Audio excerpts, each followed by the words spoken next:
interesting day it's been. Interesting 24 hours, I should say. Dealing with white supremacy. Dealing with, friends. Pretty strange. It's strange how and really, there's white supremacy and then there's Jew supremacy, which is even, a more powerful force. But the reality is, it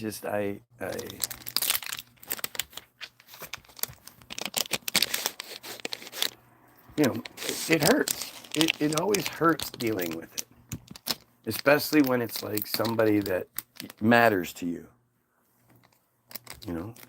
It hurts in a weird way. It's not like it's not like any sleep will be lost or anything, but it's just, and it's not like it's unexpected. I've learned to expect it from white people.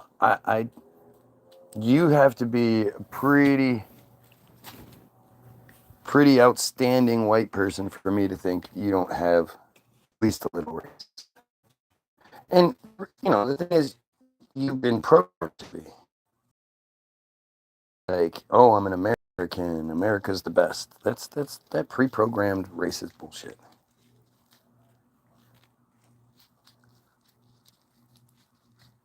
But I was talking to Ago on my live feed on my Facebook, and Ago is one of these people. I mean, it's really interesting when you think about how many like doomsday scenarios you believe in, and how everything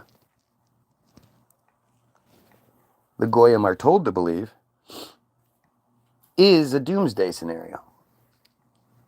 It doesn't matter which, doesn't matter what angle you come at things from. Everything is doomsday. We literally walk around, as Goyim humans, we walk around thinking, and not just Goyim, I mean, even the chosen, even the Jews do too, walk around thinking this could be the last day on earth, every day, all day, every day. You gay? Question mark. Man, I wish. Roly-poly bugs are actually crustaceans. I'll go with that. That works. Yeah. Yeah, just give me a minute. Looks like we have a whole bunch of trolls here. And why do you think that when people try to talk about the way the world works, trolls always show up? Why does it, if you're going to troll me, why not, engage with what I'm saying and make me look stupid? Why would you prove that point that there's something that happens when somebody tries to actually talk about these things? How does the world work? Well, the Jews control it, that's for sure. Wow, look at my numbers. I went from like 3 to 20 to 11 to 20, now back down to 5. That's interesting. How does the world work? Well, that's the thing is we have to figure that out. I don't think we really know how the world works, but if we at least try talking about it and debunk all the things that don't work, we can start to figure things out. And so for a lot of you don't realize what I'm talking. So yesterday, I'm this guy. If you follow me, but I talk about these things all the time. And so one of my friends that I was friends with in 6th grade, he was my best friend in 6th grade. And then I moved, and back when I was in 6th grade, there wasn't an internet. Another drug addict trying to sound all philosophical, amazing. How, drug addicts? What drug addicts are we talking about? Oh, look, a fake Diddy profile. How many of you are distracted by Diddy? Everything that's Diddy, Jews have been doing for fucking decades. For all of it. The entire existence of Hollywood has been controlled by Jews doing the same shit and worse. And yet, another black guy gets thrown under the bus. Interesting how that works. You know? There's so many of these Jews in Hollywood that just Dan Schneider. Why didn't Dan Schneider get the puffy treatment? Why didn't Leslie Moonves get the puffy treatment? Even Weinstein got his convictions overturned. Weinstein got sentenced when he didn't have a Jew judge. Once a Jew judge got a hold of the thing, suddenly his convictions overturned. So, talking to my buddy, I had this friend for 35 years. I'm 45, so we were in 6th grade together. And, we lost touch over the years. But then when Facebook popped, we in my 30s, we connect again. And it's like, holy shit, you're rich. You've done well for yourself. Good job, dude. So, we live on two different sides of the street, so to speak, of the tracks. And he lives a very, very rich guy life. He has a place in Playa del Carmen that he goes to whenever he feels like it, and goes and stays in his condo. And then he's a Mormon, lives in Utah, like just crazy. But him and I talk about these things all the time. And I think he has a drinking problem, because I've noticed, I know what drunk people sound like, but the drunk in him is sort of a shit starter as is. He's always been sort of a shit starter. But he decides yesterday that after we were talking about Jews and Israel and all that what he wants is for me, he wants to bring another one of his friends on the call and us to sort of have a 3-way conversation. And he's like, this guy, you guys think a lot alike. I want to hear you guys talk. Well, you don't want to hear that. That's not something you do. You would want to get somebody that we'd clash. So after a whole bunch of bullshit, he finally gets his friend on. And so I say, dude, it's like this really weird situation. Like, if you're married, your wife takes you to go hang out with one of her friends, and she's like, oh yeah, her boyfriend's really cool. You guys are so much alike. Everything will be great. You guys will get along. Just come on, it'll be fun. And you're like, fuck, I don't want to do this. But you go, and then you get there, and you're me, and that guy's like a biker. And you're like, what? How are we even close to similar? That's weird. So it's this really awkward situation, and I'm like, all right, dude, so, like, what do you want us to talk about? Like, you're the one that's setting this up. What's your gig? And he goes, well, I don't know, talk about the whole Israel-Hamas thing. So I'm like, all right, cool. I blame the Jews for everything. I think the Jews control everything, and, all of the problems can come back to the Jews. And so this guy's like, oh, his first argument is how could they be, there's too many different interests.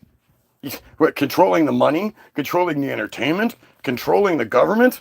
Those are different goals. Those are different things. How could they be working together? Like, just stupid, right? And that's what I say. I said, dude, that's a dumb argument. I said that's a silly argument, because I didn't want to get him upset. Because if I say dumb, he's going to get upset.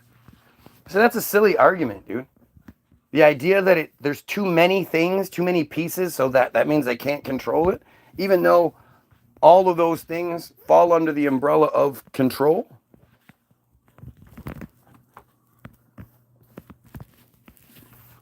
So once he realizes he fucked up there, he brings up the Jews as a race, and I'm like, they're not a race. He says, oh, yes, they are. There are ethnic Jews. I said, sure, there are ethnic Jews, but there's also converted Jews. There's lots of Jews that you don't know they're Jews looking at them. There's lots that you do. But there are even black Jews. Black people can convert to Judaism. I don't care what you do, you can't convert to being black. Jews aren't a race. And of course, when I say that, he goes, oh, so only white people can do it, and blah, blah. And he starts going, you know how white people do it. They're looking for little pieces that they, oh, you said so. Dude, first of all, I'm half white. So talking about white people is talking about me and mine. Before you get all upset. So then he wants to argue about this for a while. Like he's stuck on this, that there are ethnic Jews and there are, so that makes them a race. And again, I'm like, you're just being ridiculous here. And of course, my tone doesn't change. My temperament doesn't change. But this guy's getting mad. He's getting upset. And so he says something like, this reminds me of just the whole Bilderberg conspiracy theory. And I said, well, it's not a conspiracy theory. It's an actual fact. And he said, are you going to let me finish? Are you going to let me finish? And so, what's up, bud? That's what I'm doing. So,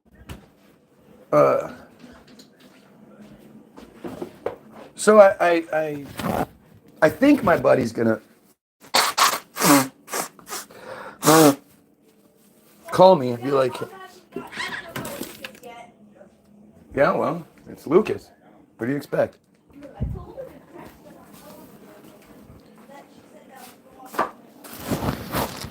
So he doesn't call. So I go live and I talk about it. And I talk about the whole thing, and tell the story. So he's telling me, I wake up this morning to, we were talking, and you said some stupid things, and you were arguing with a guy that was agreeing with you, and I'm like, what are you talking about? But the thing is, he was drunk. So because he was drunk, he doesn't really remember things the right way. But this is that white supremacy that I'm talking about. The whole scenario is an example of it. The idea that rich white guy wants to see a lot of people, they think when you say white supremacy, that's saying all white people are supreme, and that's not at all it. We all know plenty of white people that don't fall into the supreme category. White supremacy means I'm white and I am supreme. Whoever is that white person. It's not a blanket thing. And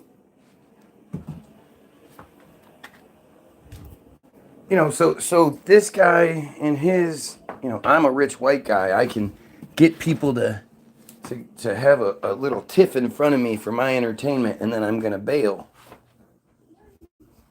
Like that's and then not clean up the mess, not talk, not say anything, not do anything, just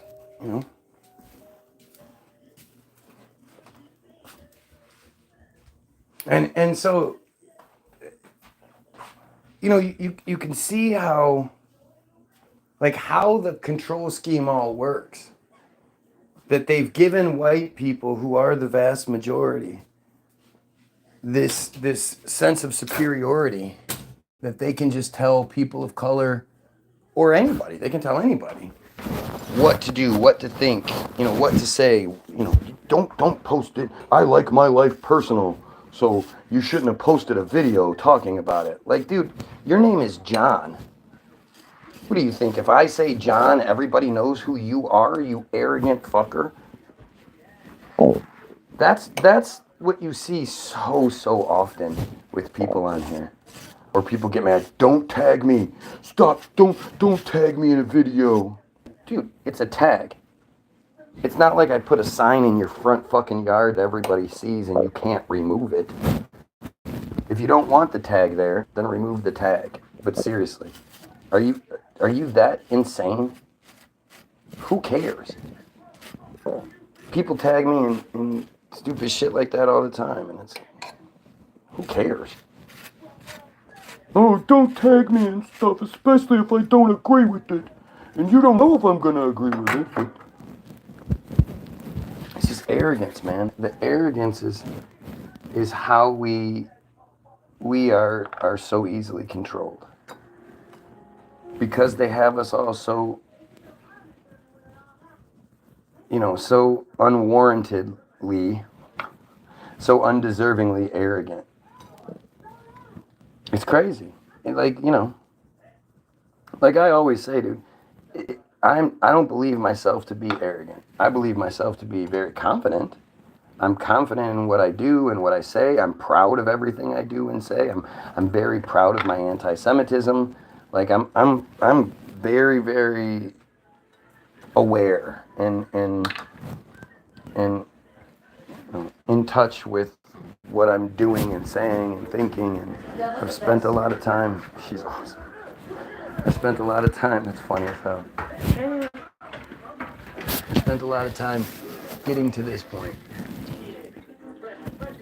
You need the phone. Mm-hmm.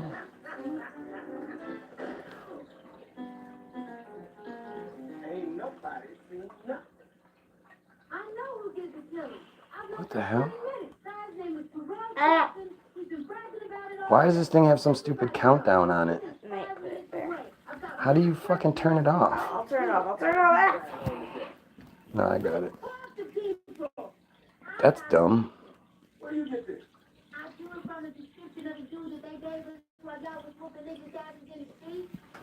My neck is bent. So get up. It's amazing to think. How did I get 20 initially? How does that even happen? What happens with that? And at the exact same time, 15 of those people were like, "Meh, I'm done." Strange. It's strange how difficult this is. Strange how difficult it is to find opposition. You know? Why is it so difficult to find people that can have reasonable, intelligent conversations? It's weird. I mean, look at the comments. Look at all the stupid comments that came through here. Harvey Wilson. Oh, another drug addict. What the fuck, dude? If I'm a drug addict, and like I always think about this, whenever people drugs or weed or whatever, to me that's them just acknowledging that they're not capable of having the conversation, and so they're looking for an out. And they say, "Oh, you do drugs." So if I'm doing drugs and drugs are such a hindrance, then why can't you just easily make me look stupid? That seems like that would be super easy. And see, you got Reagan, whatever the fuck your name is. I agree with Harvey. Okay, well, then best me. I'm so glad you walked into that right when you did. Like, you typed that and said that a second too early. What's he addicted to? We know junkies. Right. No, I was smoking pot, That's drugs. When people are desperate for their way out, like, again, I'll go, I think you can take a lot of this with you wherever you go. Right? Like, Reagan's going to double down, Reagan's going to double down, whatever her name is. She's going to double down on it because too stupid to say anything else. If I'm wrong, then you think Harvey's right about what? Like, what part? You don't think the Jews control everything? You don't think what? You don't think there's white supremacy? You must be a white person, obviously. But isn't it interesting how this always works? Yeah, you are wrong. About what part there, Sweet Tits? I know you need the man to lead you in the direction you need to go, but come on. We don't want to pull your teeth here. Let's express ourselves. It's okay. I know you're used to being second class, but that's not how it is here. You have all equal rights and equal say. You can say whatever you want here. Exactly, Skullface. Is anybody going to take anyone seriously that has hearts on either side of their name? Seriously? Like, if you're an adult and you have hearts on either side of your name, wow. I'm expressing myself. Mm-hmm. You're proving my point.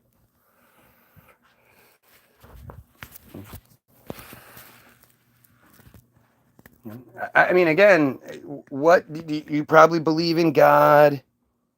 You probably, vote for Trump or vote for Harris. You're female, so you probably vote for Harris, unless you're one of those really dumb women who vote for Trump. You're probably a Christian.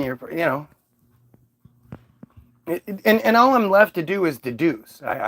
You're not giving enough. So based on the things you've said and the little hearts, we can pretty much. Says the one who's smoking. You mean medicine? Right? Like, again, if you're gonna hide behind this, shouldn't you be able? If it's such a hindrance, shouldn't you be able to come up with better stuff? Shouldn't I be like, whoa, man, I can't, you said that, that's so interesting, man, I don't even know, man, what were we talking about again, man? Do you have any Doritos, man? That's how it's supposed to be? Terry, what's happening? I'm atheist. Well, you're on the right path, at least. And you still don't think there's a Jew control scheme. You're an atheist and you don't see the Jew control scheme, huh?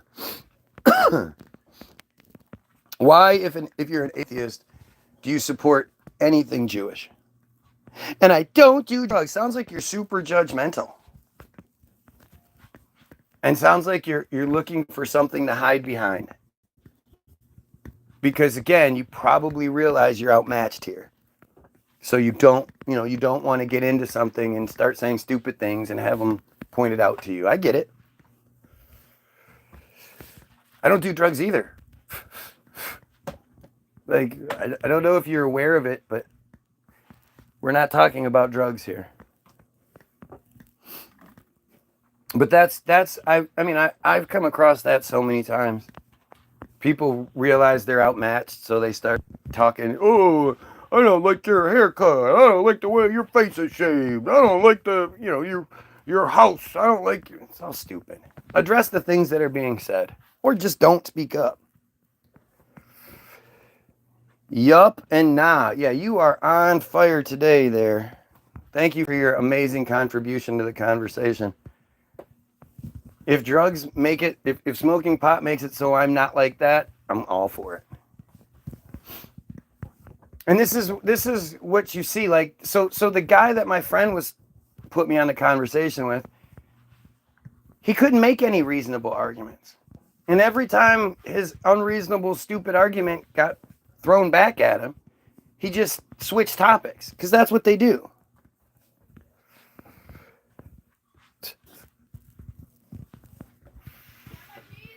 Go ahead, bud.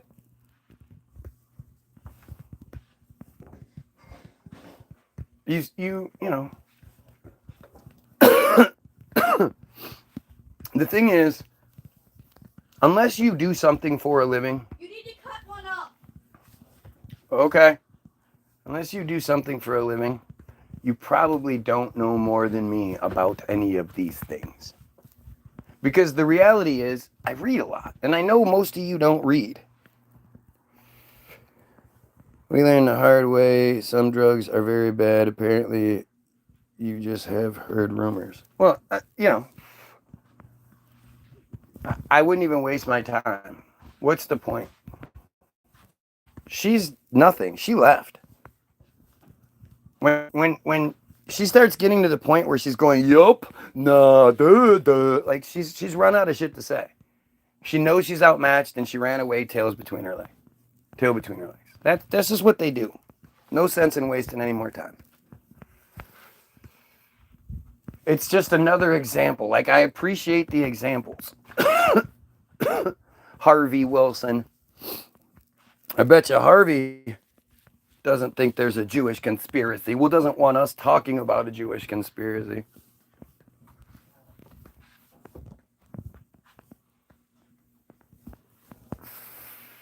It's so strange, man. It's so strange how like, my whole philosophy is that if I'm wrong, tell me. I don't do the feed hoping that people just come on here and agree with me. I don't hate it when they do, but I want to hear what you disagree with. I want to know what I'm getting wrong so I can be better. I don't know if you're in the trying to be better business, but I'm trying to be better. I'm trying to be my best. And to be my best, I need to be, I need to be put in check. What I'm getting wrong needs to be put in check. And so yesterday I'm supposedly talking to a super smart guy who his only argument is the conspiracy is too big for Jews to control it. That Jews are a race, and that the Bilderberg group is just a conspiracy theory. Really the best that somebody, like, that's the best that my friend who, well, I guess my ex-friend, who thought his friend, who's really, really good at this kind of stuff and who's really smart, that's the best he could come up with.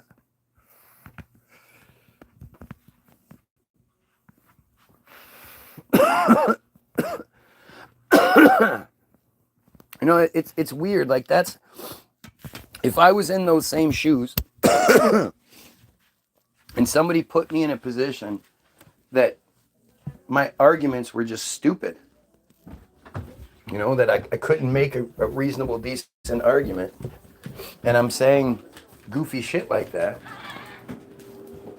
like, I would then rethink things. I would then, I would question, what am I doing? What am I believing? What am I thinking that this is the best I can come up with?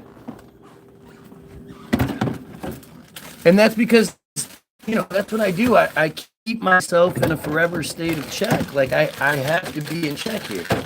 I have to somebody posts something that I'm like, oh, wow, that's crazy. I don't run around and just repost it or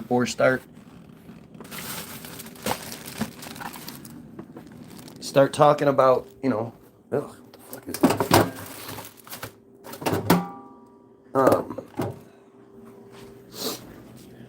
I don't just post it without looking into it. One of my best examples of that, one of the biggest learning experiences I had with that particular thing, is when Buzz Aldrin was interviewed by the little girl, and at some point she says, well, I just want to know why we never went back to the moon. And Buzz says, or maybe it's Neil, it's Buzz. He says, yeah, you're right. We didn't do it. We never did go back. Why didn't we go back? Why didn't we go? And yet the part that's going around the internet, it's just like what they do with Kamala, right? It's so funny how they do this. You see this, Kamala Harris wants sex changes for transgender inmates. And then they show her talking, and she's going, yeah, well, I think transgender inmates should definitely all have access. And then it cuts. She clearly says something else after that, which is probably should have access to safety, have access to the same sort of protections that other people have, like something along those lines. If she was talking about transgender sex changes, she was. I think all transgender inmates should have access to reassignment surgeries or whatever. She would have said it. But they did. They cut it right at that one part, and then people fall for that shit. Did you hear Kamala say that? No, but that's what you believe because that's what you were told to think, and that's how people do it. Like with everything. It's just what people do. And it's strange. It's strange for me to be me because I'm not like that. So I'm stuck in this world with all of these people who, you know, dude wants me to have a conversation with his buddy, blah, blah, blah. But it's like, you don't want to have the conversation with me. You want to have the conversation with another low-level plebeian. You know, somebody who buys some sort. It's like the majority of the people that come on here, right? I get tons of people that will come on here and say, I'm a proud Trump supporter. And of course, I always ask why, and they don't say anything. And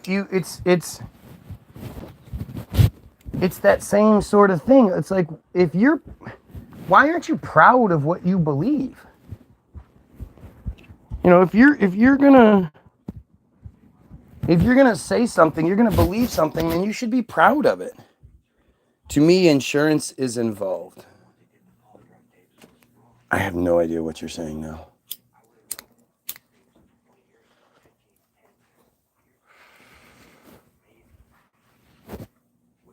Maybe you mean insecurity is involved?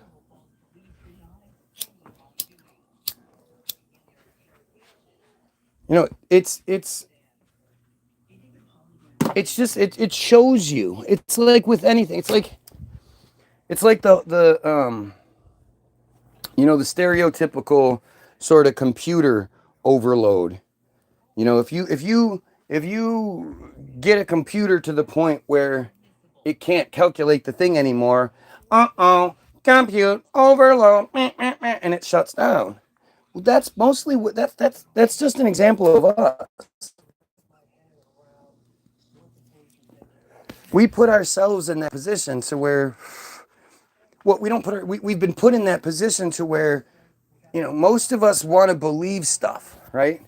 We say we believe this, we say we believe that, and we may believe those things to the point where, you know, like we haven't been given enough to handle it.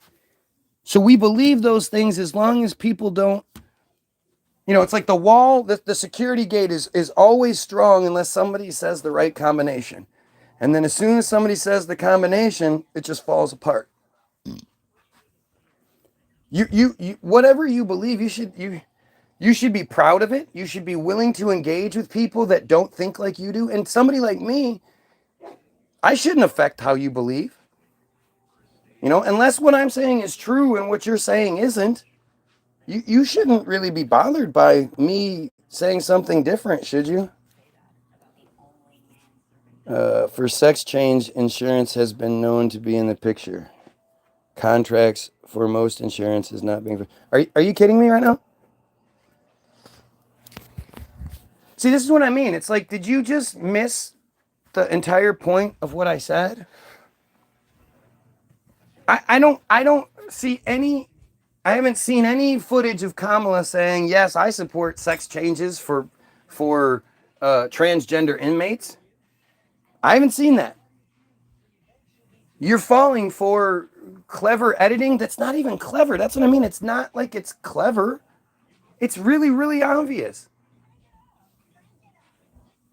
I mean, I don't understand why people are falling for this. And the thing is, that's what you see with the Trump. They're trying to appeal to the people that they know will vote for them. So the people that are going to vote for Kamala are intelligent people. You know, and so the commercials are all based in intelligence. We're going to give tax cuts here. Trump does this. Trump's going to give tax cuts to his billionaire buddies. Kamala has this program. Kamala's planning on doing that. Kamala's done this in her past. This blah, blah, blah, blah, blah. When it comes to the Trump people are just running on emotion and stupid, like it's stupidity. So the only commercials you see are commercials like that, where it should be embarrassing to the Trump supporter. The Trump supporter should be like, come on, this is clearly an edit job. But instead, they want to believe what they believe, so they do. Trust me, I don't support Kamala or Trump. I'd rather have Kamala in office than Trump just because Trump is the worst. Trump emboldens and empowers stupidity. And the thing is, if the system wants Trump to be president, Trump's going to be president again. Because Trump lost the first election. Nobody talks about this. It's so strange. With as much as people talk about the 2020 election and then the insurrection and all that shit, the immediate response should always be, whenever anybody says that there was some fuckery with the 2020 election and a Trump blah blah, the immediate response is, well, you know, he lost the first election by 2.7 million votes. Well, the Electoral College stepped in. Yeah, the swamp that Trump said he was going to drain is who put him in office anyway. In my past, working for a corporation that was in contracts, living in the systems of paperwork. Again, it's all bullshit. It's literally bullshit. I mean, I just, does anybody really think that Kamala is like that any government official is going to support prisoners getting sex changes? Come on.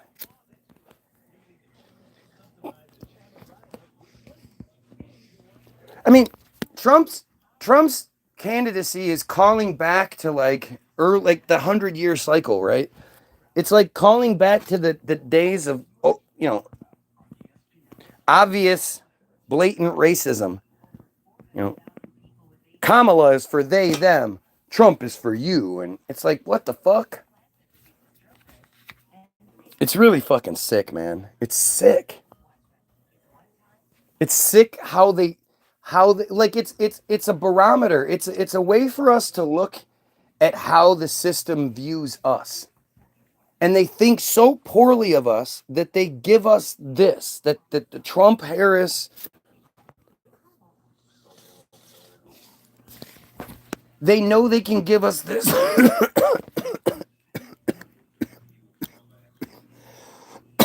And we'll take it. We won't call it out for what it is. Trump can do debate after debate after debate where he doesn't answer any fucking questions and just rambles on like a lunatic. Like, I look at it from the perspective of like, I hate both of them. I hate the whole thing. It's all stupid. So why would I, when I'm watching it, I'm watching it just to see who the best jackass is. I literally don't care. If Trump comes out there and kicks ass, then Trump comes out there and kicks ass. I'm going to say so. But what you see is just, it's so embarrassing that, how come, again, nobody's talking about it. How come prior to the last debate, Trump was talking about 3 debates and Kamala's scared and yada, yada, yada. And Kamala's saying, all I need is one. And the debate happens and Kamala's do it again, and now the Trump people don't want to do it again. Why not? In Asia, sex change is supposed to be cheaper. I'm sure it is.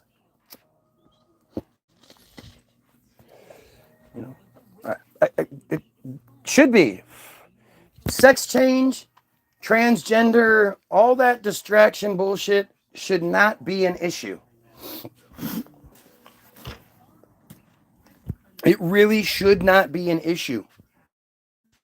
Just a fantastic distraction, so they keep it like front page news. But you shouldn't care. What do you care what people do behind closed doors? Do you know how many people that are straight, you think they're straight, they're macho, they're whatever, that they get pegged? That their woman puts on a strap on and rails them and shit? Do you realize how, like, that shit happens all the fucking time? People fucking feet. People doing all kinds of weird, nasty shit. But because somebody wants to dress like a woman, live their life as a woman, that's crossing the line. That's where you're like, oh my God, I can't, And then this whole notion that like, oh, and I gotta memorize all these new pronouns. Stupid.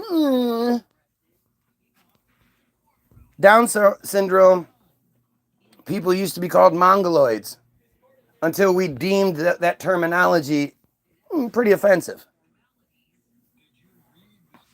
You know how many people were like, oh my god, I gotta start calling these guys Down syndrome now.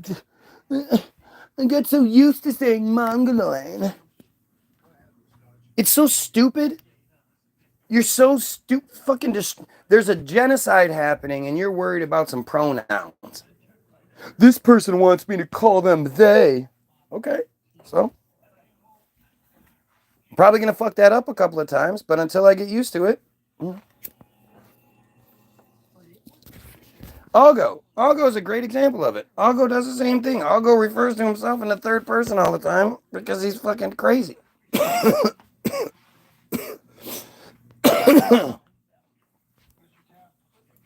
Why care? Why would I care about something like that? Especially when it's good. When it's like two people are in love and you know, they fit each other. They not only are they in love, but it's a great relationship and they, you know, they're gonna raise a child and they're gonna raise a child. Like all the people that get upset, oh, gay guys can't raise children. You know what the divorce rate is amongst heterosexuals? Heterosexuals can't stop getting divorced. And yet gay guys are the problem? No. You know the we had to go to Ohio to get married because Michigan didn't do that thing in the court. We had to, you know, it was a much bigger to do. So when we went to Ohio, it was funny because they charge you $60 to get married and $200 to get divorced. Why would it be anything? You know, the paperwork, the tick tick tick tick. All right, I had to type some shit. Knocking out marriages, one every 5-10 minutes, $60 a piece. Bam, bam, bam, bam, and then they get you harder on the way out. Oh, now you want a divorce? $200, bitch. It's fucking crazy. Lawyers. What about lawyers? I don't know what you're talking about. Come on, Terry. Be more Pacific in what you're saying.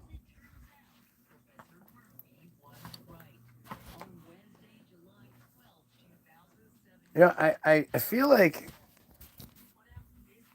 and I've been saying this for quite some time. It's like there's this evolution happening.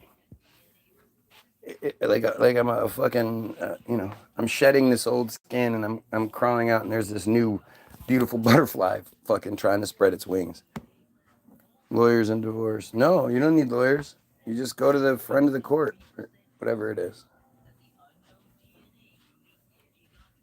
Charge you $200. But who gives a shit? Jew lawyers, Jew judges, you know, Jew clerks. Just a Jew system.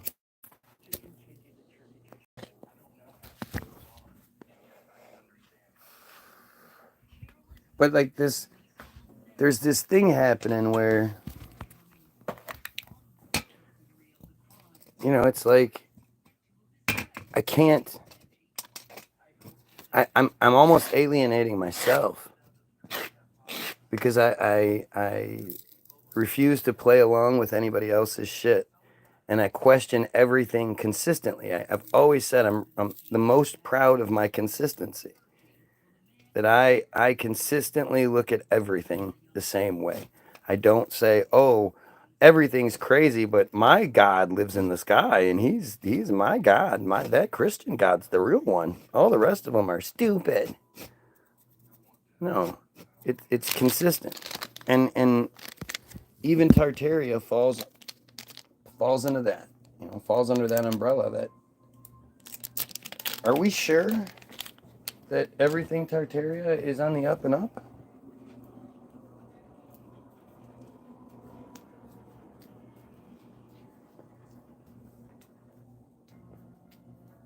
I don't.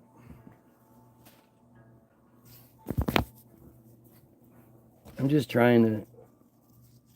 You say I'm just trying to be the best me I can be. And mentally, there's a lot more going on here than I feel like we realize. And I think we need to really address it before things just get totally out of hand.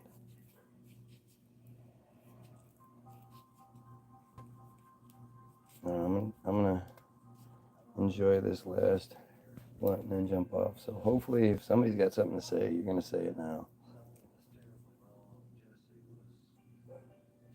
I still think it's strange. How were there fucking 20 people on here, and then suddenly it dropped? Like what's happening? How does that? Please, if somebody can help me understand how that happens, how it goes from 5 to 11 to 20, then drops right down to 5. Like, what happened? What the fuck happened?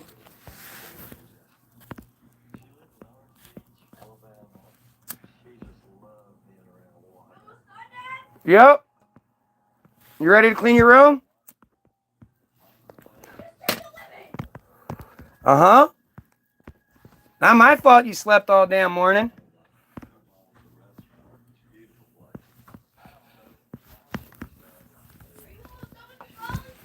As soon as I'm done, we're cleaning your room. Y'all. Y'all. No. No, and it won't take too long. Don't worry. Okay, well, that's on you. So I just hit Google. So the things that are pop up, right? Ghost ship washed ashore in St. Dale Earnhardt, Egyptian pyramids, Biltmore Estates reopening. Jesus Christ. Are you guys kidding me? North Korean troops deserting. Dragon Ball sparking Zero Gohan. What the fuck that? Brain dead organ donor wakes up. Ghost ship washes ashore. What?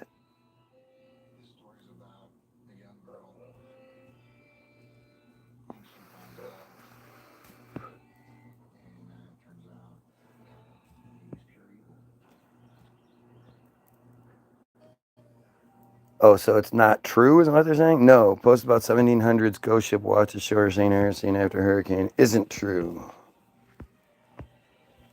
Okay. Well, that's that.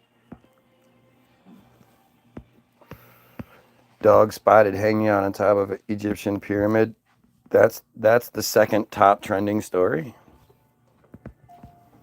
Biltmore Estates.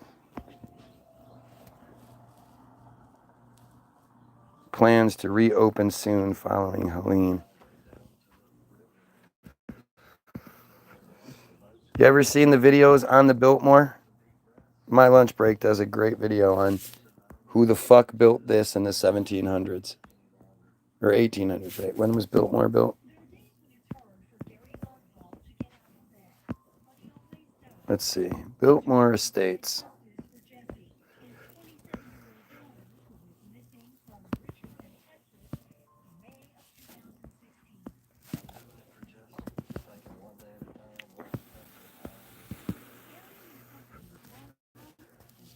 No, I'm going to do that. I'm going to go to the wiki. I want to go to the place we all have the easiest access to. Do you ever study the Polynesian network? If that's a specific thing, the Polynesian network is a thing. I've never heard of it. But no. I mean, I know there's see that's there's all sorts of of structures and you know, there's just all sorts of shit that's in the Polynesian islands that never gets talked about, that's barely known by any of us, that just completely defies the narrative we've been told. Completely. There's that one really famous place. I can't think of. I have no idea what it's called, but it's like a temple that was built in the middle of this. Like, there's just no way. How do they build it? And what's the acceptable answer? Is, well, we don't know. We don't know how they built it or who built it. But it's there. But there's no conspiracy. So I don't know. No, I'm probably so. Built 1889 to 1895. Only took 6 years. Architect Richard Morris Hunt. Frederick Law Olmsted. Let's see. Richard Morris Hunt was an American architect of the 19th century and an eminent figure in the history of the architecture of the United States. He helped shape New York City with his designs for the 1902 entrance facade and Great Hall of the Metropolitan Museum of Art's Fifth Avenue building, the pedestal of the Statue of Liberty, and many Fifth Avenue mansions since the. This is one of those guys who just fucking built and designed everything, right? What's up, Karen? Let's see. Hunt is also renowned for his Biltmore Estate, America's largest private house near Asheville, North Carolina, and for his elaborate summer cottages in Newport, Rhode Island, which set a new standard for ostentation for the social elite and the newly minted millionaires of the Gilded Age. This is the William K. Vanderbilt house. See, what you have to believe. Thanks for the likes, guys. If you're watching, I always appreciate that. This was the Petit Chateau. It's the Petit Chateau. What's the big chateau then? In 1886, 660 Fifth Avenue, New York City. Wonder how long it took to build this one. Let's see. This one was built. Construction started in 1878 and was completed in 1882, only to be demolished in 1927.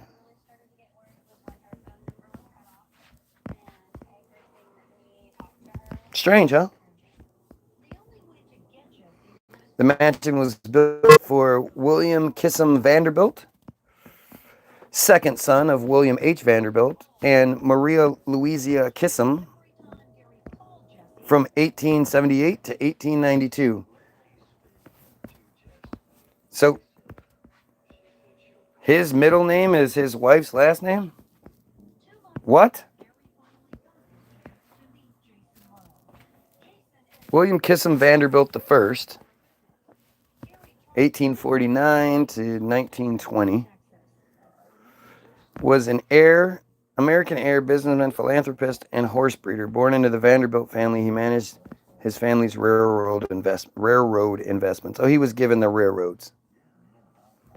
Died at 70. Early life. William Kissam Vanderbilt was born on December 12th. Wait. How did I get here? His parents were Maria Louisa Kissam. Wait. I thought that was his wife. What?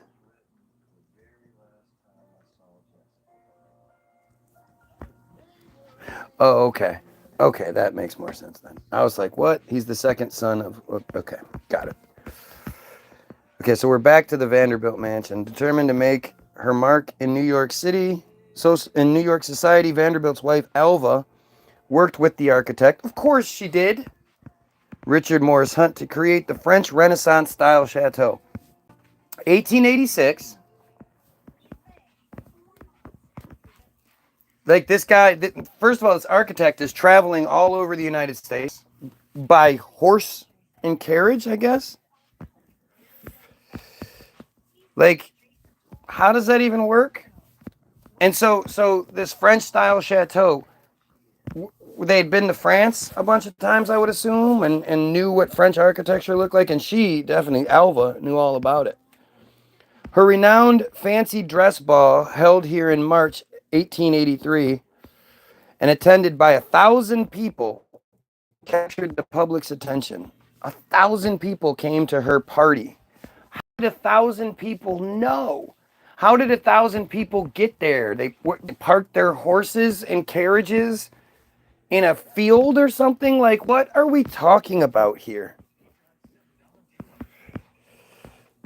The structure, a reflection of Alva's love of all things French, was one of the earliest chateau-style mansions in New York City and served as inspiration for many later designs throughout the country by Hunt and others. It was sold to real estate developer Benjamin Winter Sr. in 1926, demolished in 1927, and replaced by a commercial building for the fashion retailers, Hickson and Inc. In a draft on her memoirs, Alva, then Miss Belmont, merely noted that the demolition in passing. The site is currently occupied by 665th Avenue. Let's see. Oh, so this is what's there now. Look how pretty that is. Gosh, that's so pretty. Elva Vanderbilt at her official opening of the chateau in March 1883 with a masquerade ball for 1,000 guests and reportedly costing $3 million. $3 million in 1883. She had a $3 million party in 1883.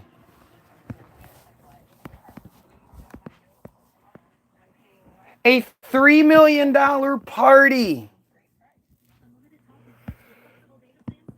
During COVID, they built a new church that looks like a castle. I'd like to see it.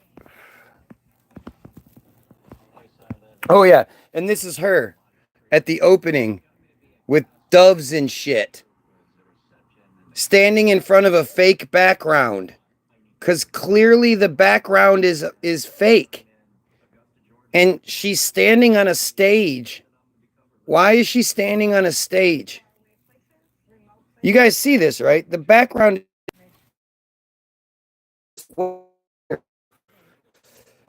That doesn't look like French architecture in that opening, does it? That looks like architecture. That looks like a building, a completely different building altogether.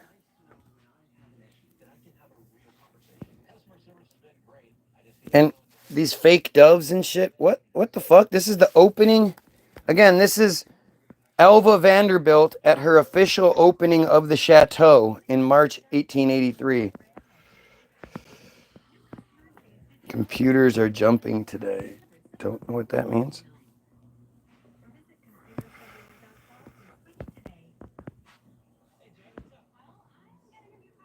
The design, although William Vanderbilt was involved in some of the design of the house, right? Because that's,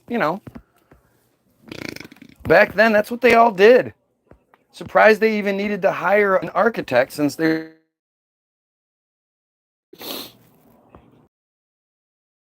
getting my option to share out, but I keep trying 100%. Also, your broadcast is pixelating badly, for me anyway. Going to stay with it and keep trying to share. Has you ever seen that before? Does that happen when you watch other people's shit? Why is that happening? Why is that happening for the person that I know is actually like a real person and not a bot? Not an agent. That seems strange, doesn't it? Is that what Terry meant? The computers are jumping today?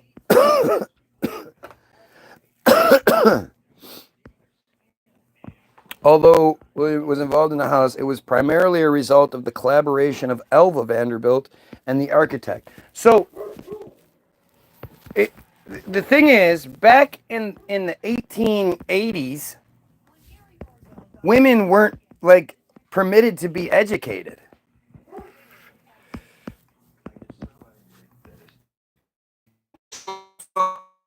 this woman, a spoiled brat rich kid who held a $3 million party in 1883. She also happened to be apparently educated in architecture, French architecture. Really interesting. Hunt used a blending of late French Gothic style and Beaux Arts refinements for the design of the 3.5-story mansion. The facade. The elaborate asymmetrical facade was faced in gray Indiana limestone.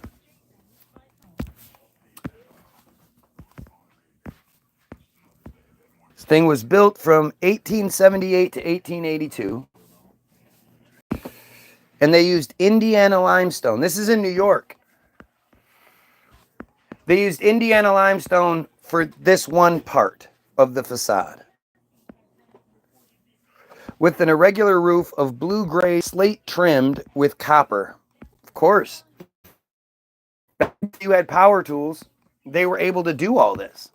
Why wouldn't without power tools be able to do this? Come on, in 4 years. Come on.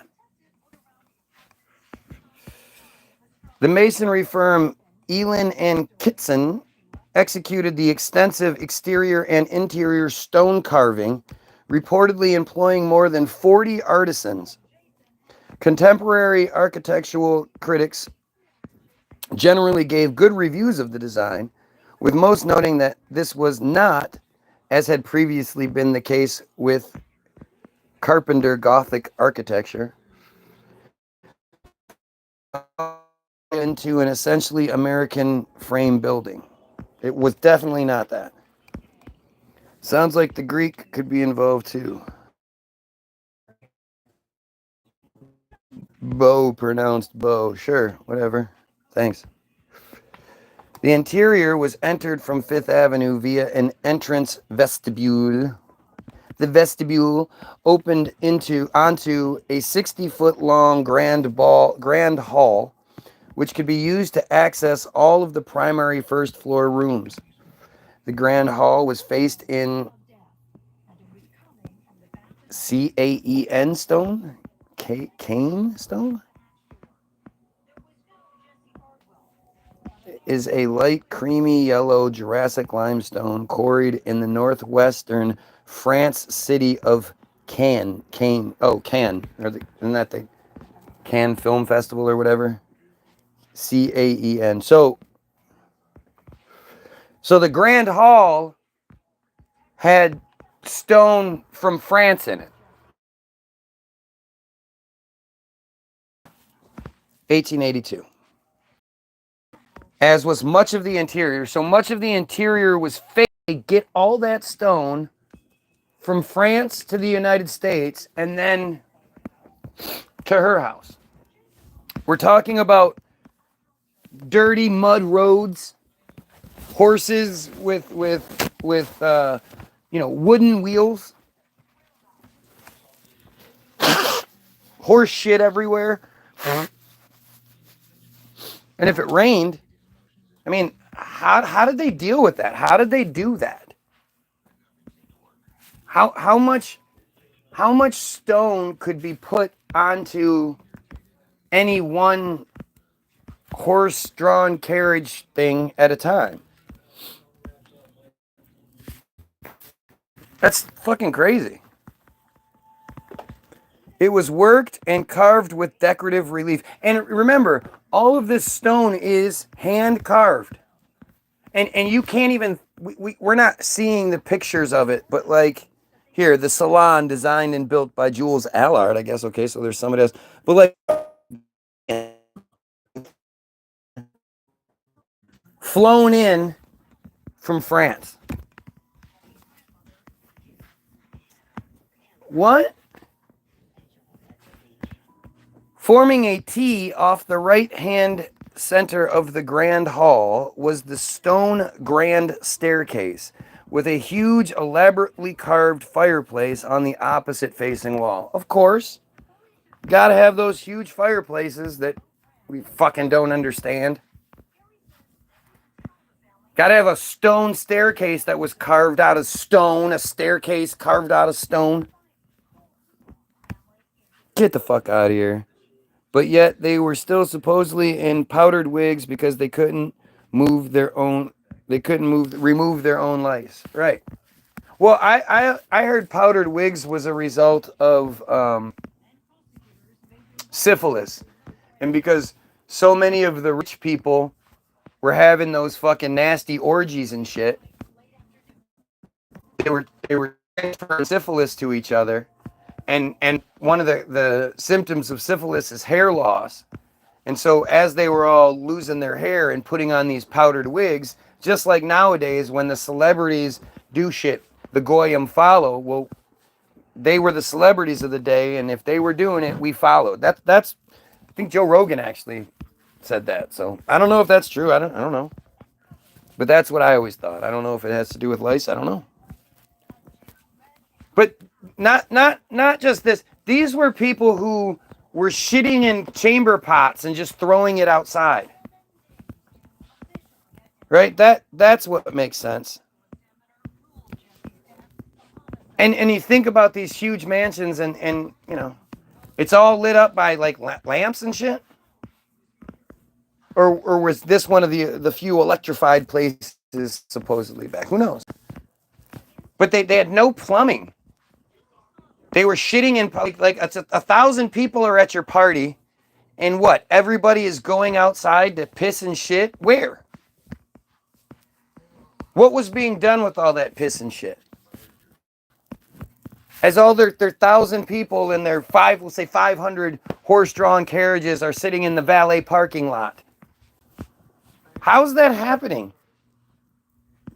Just how does all that work?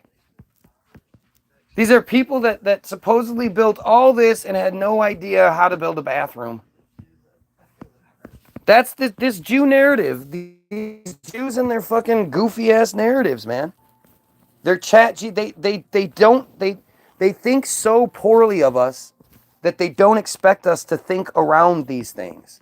So then when we start asking these questions, they don't deny it. It's just like with the genocide, man. There's no denial. All they say is, you can't say that. Don't talk about that. They don't deny what's happening. They can't deny it. And it's the same thing with this bullshit ChatGPT history they give us. You start seeing all the same names, all the same people, the same narratives, and it's so repetitive. You no longer see the code. You just see it for what it is. When I found out about the history of France, not clean. Well, I think it probably isn't true. The history that you know of isn't true. It's just because they've told us that we were these people, then the narrative that, well, if we were these people, then we didn't have shit. And like the narrative evolved, and now it's starting to backfire. Because instead of us just going, yeah, okay, that makes sense, blah, blah, we're starting to ask the questions that they can't answer. Because their narrative is collapsing on itself. This contradicts that, contradicts that, contradicts that. And so that's, and then the answer is, okay, well, don't say anything. Just don't talk about it. You're not supposed to talk about it. Who are you to talk about it?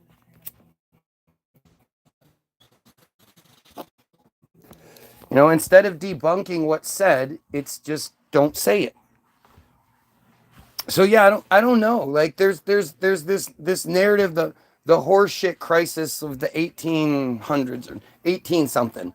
It's this New York story of the horseshit crisis, and they they didn't have like the sensitivities we have today.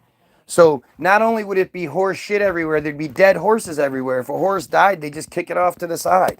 This is what they say. And it's the horse crisis, the horse shit crisis of New York City of the 1800s. Yeah, well, what about Chicago? What about Detroit? What about all the other cities that undoubtedly had the same fucking thing happening? And what did they do about it? They talk about it, but they don't say what they did, how they solved. You know, this is back when people are getting all kinds of sicknesses. And at the same time they start to say, hey, let's not allow dead horse shit and dead horses and all that. Let's not have that on the side of the roads. And at the same time, as we clean all this up, people are going to start to, stop having the yellow fevers and the malarias and all those diseases that people get from being surrounded by shit and fucking death and all that stuff. But we'll say it's the vaccines. We'll tell them it's because we gave them vaccines for these things that those things got better. No, it's not vaccines. It's because we stopped having shit and dead animals all over the place.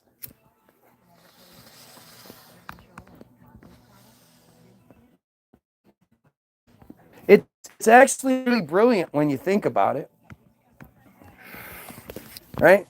They figured it all out. They figured, okay, as we clean this up, people aren't going to get as sick.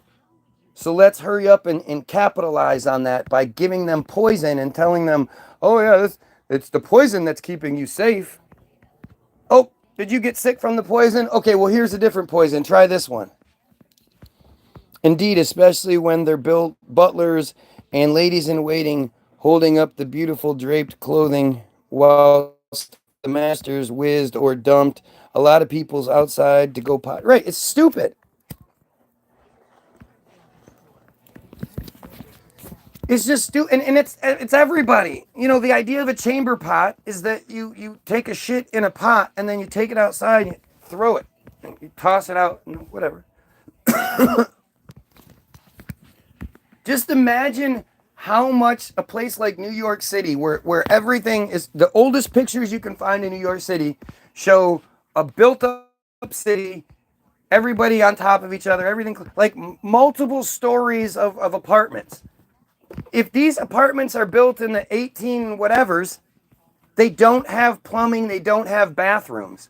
So are we to believe that people are just shitting, pissing in their pots, and then taking it downstairs every day and dumping it where? Just on the street, in the gutter. So it rolls down the street. Or they just toss it out their window and it just falls. But I mean, you have a big bucket of open shit sitting in your house. You have flies, you have windows that don't have screens on them. So you have all sorts of bugs in your house and animals and all kinds of critters and shit. The idea of Tom and Jerry.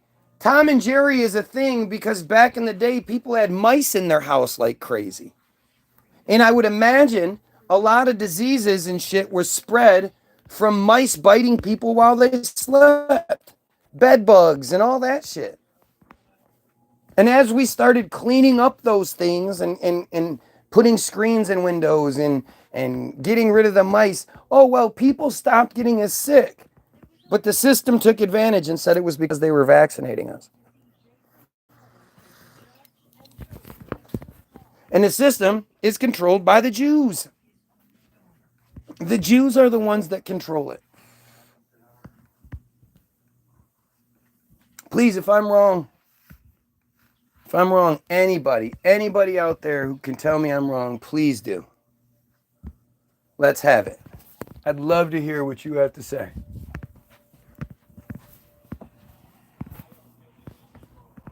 Anyway,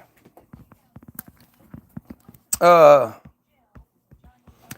first of the principal upon entering the Grand Hall from the east was the 18 by 14 foot library with 16th century French Renaissance paneling covering the walls. So not only were they bringing in stone from France, they were bringing in paneling from the 16th century, from the 1500s.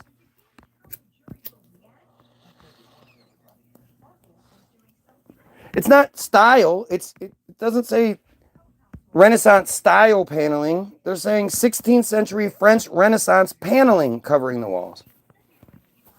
On the opposite side was the 33 by 18 foot parlor. It featured paneling in walnut carved in the style of the Grinling Gibbons. Next to the parlor was the Louis Quince style 33 by 38 foot salon designed and built in Paris by Jules Allard. Or Jules Allard, whatever. So the salon was designed and built in France and then brought over here.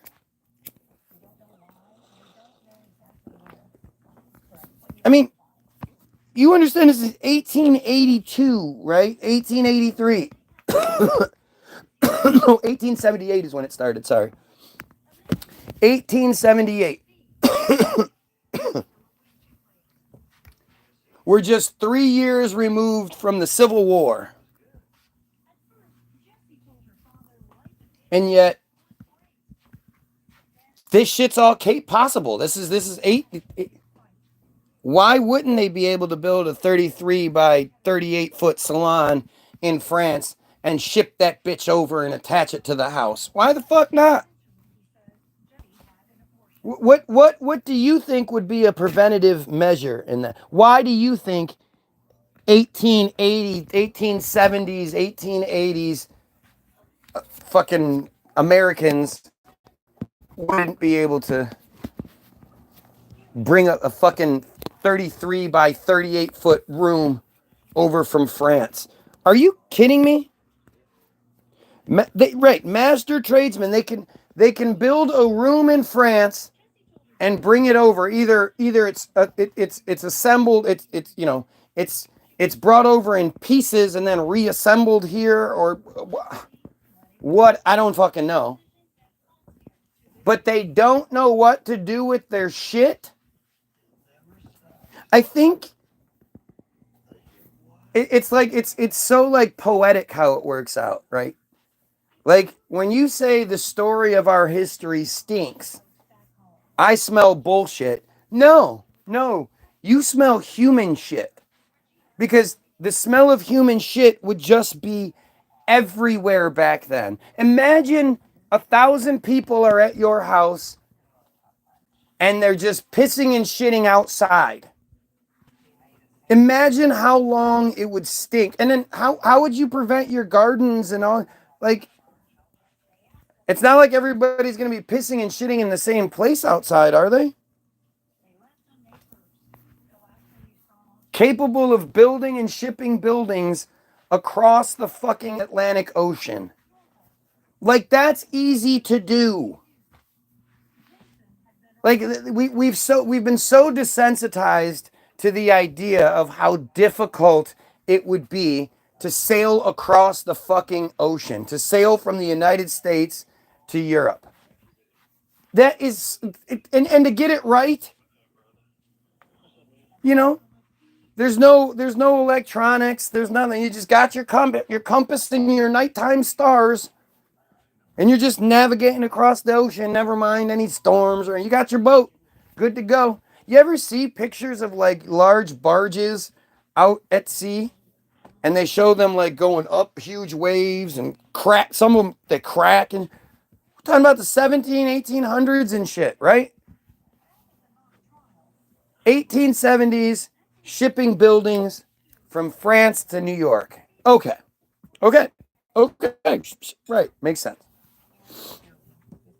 This room helped launch the taste in New York for French 18th century style interiors.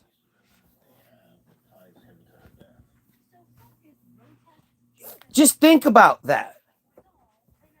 We're told these people, traveled by fucking donkeys and shit. And yet, because of this one room that apparently 1,000 people saw during a party this one time, this became all the rage. Now everybody wants their own French salon designed by Jules Allard. Things hidden in the Biltmore by train. We skipped over the Biltmore. We're going to go back to it. Sure hope not. If sitting all in the same place, they should have left it and told Trump to come ship it back for his beautiful wall. Its most important piece of furniture was an ebony secretary, now in the Metropolitan Museum of Art, that was built by Jean-Henri Resnier, I don't know, for the use of Marie Antoinette at the Chateau de Saint Cloud. Let's see. The Chateau de Saint Cloud was a chateau in France built on the site overlooking the Seine and Saint Cloud in House de Seine, about 5 kilometers west of Paris. On the site of the former palace is the state-owned Parc de Saint Cloud. Okay. So this is a painting of the chateau. What did it say? In 1720.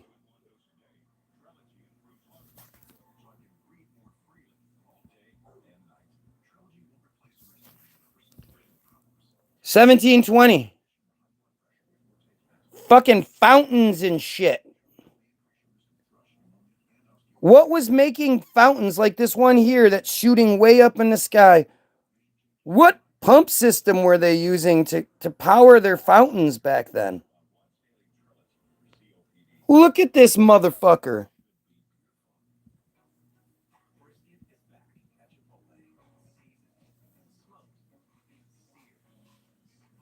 And of course, as always, you have to look in the backgrounds. Look, it's just one of many mansions. Look at all that geometry and shit in the looks like circuit boards in the architect or in the landscape. Oh, and then there's just all of this shit. Because that all makes sense. 1700s, 1720s. This is a painting from the 1720s. So it's already all work. Look at all those fountains just shooting up water for no fucking reason. Just all day long. Just fountains shooting up water. Multiple fountains just shooting up water.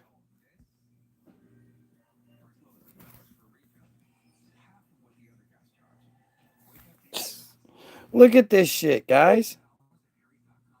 Look at this fountain right here in the middle. It actually has multiple little fountains that go all the way across to this one, and each one of them shoots up water.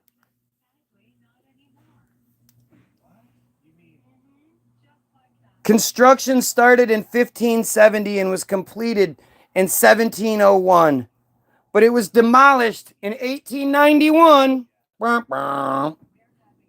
Strange that there's no pictures of it, since we definitely had cameras back then.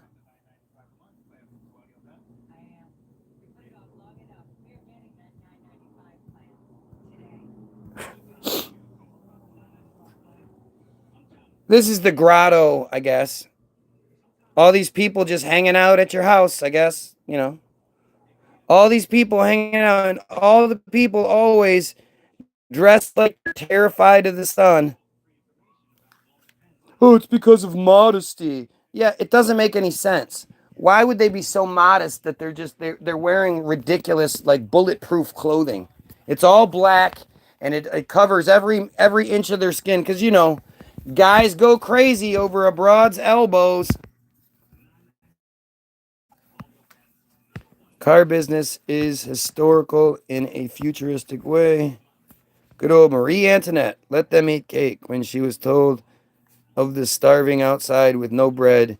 Shame on the writers for even keeping the name alive. But it's not the writers. It's the narrative. It's the Chat GPT narrative. It's just their character that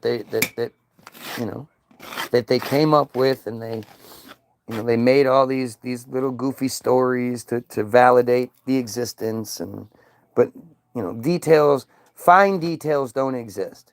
Vague details that support the narrative, they'll be in spades. That shit was from 1720. Just fountains, and you tell me who's building that today. That one thing with the multiple fountains of all. What again? How were they squirting water into the air?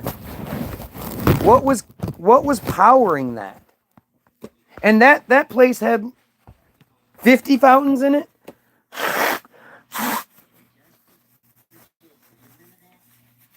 What?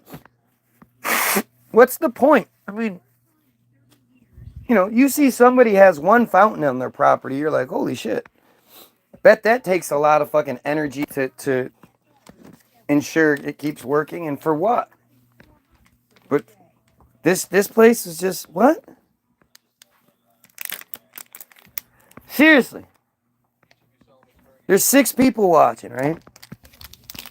There's a bunch more people that are going to be watching.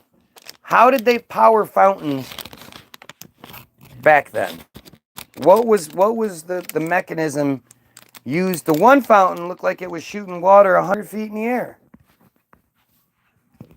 What were they using back then? How did all that work? I'm just curious.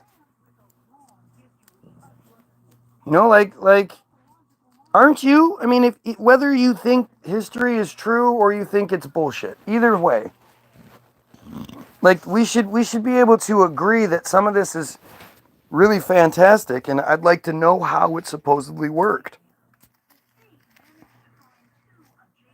I want to, not only do I want to hear an explanation, I want to hear an explanation that makes sense.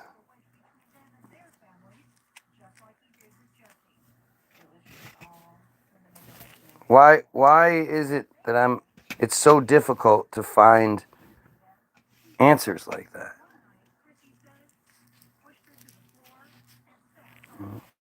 Strange, man. It's strange.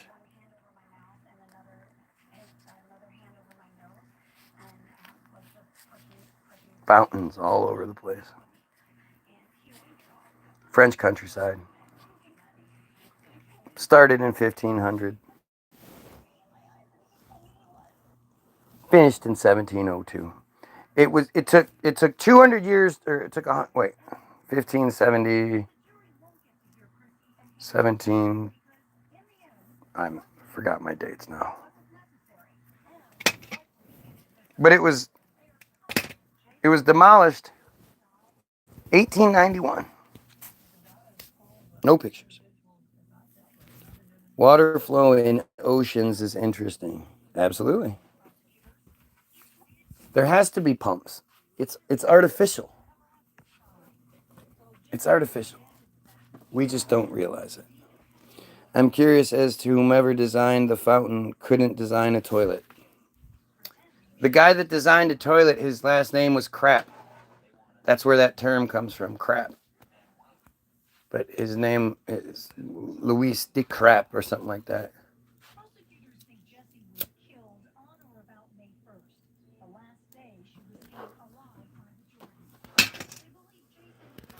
But you're right. They could do multiple fountains that could shoot water into the fucking air 100 feet.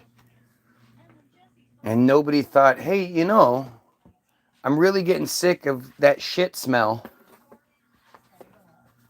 But see, we just accept all this shit. Like when people go, man, there are catacombs and there are all sorts of sewer systems and all this stuff underneath the city. We don't even think about it. We're not like, wait a minute. How did they build all that? How did they build all those sewer systems? How did they build all those subway systems?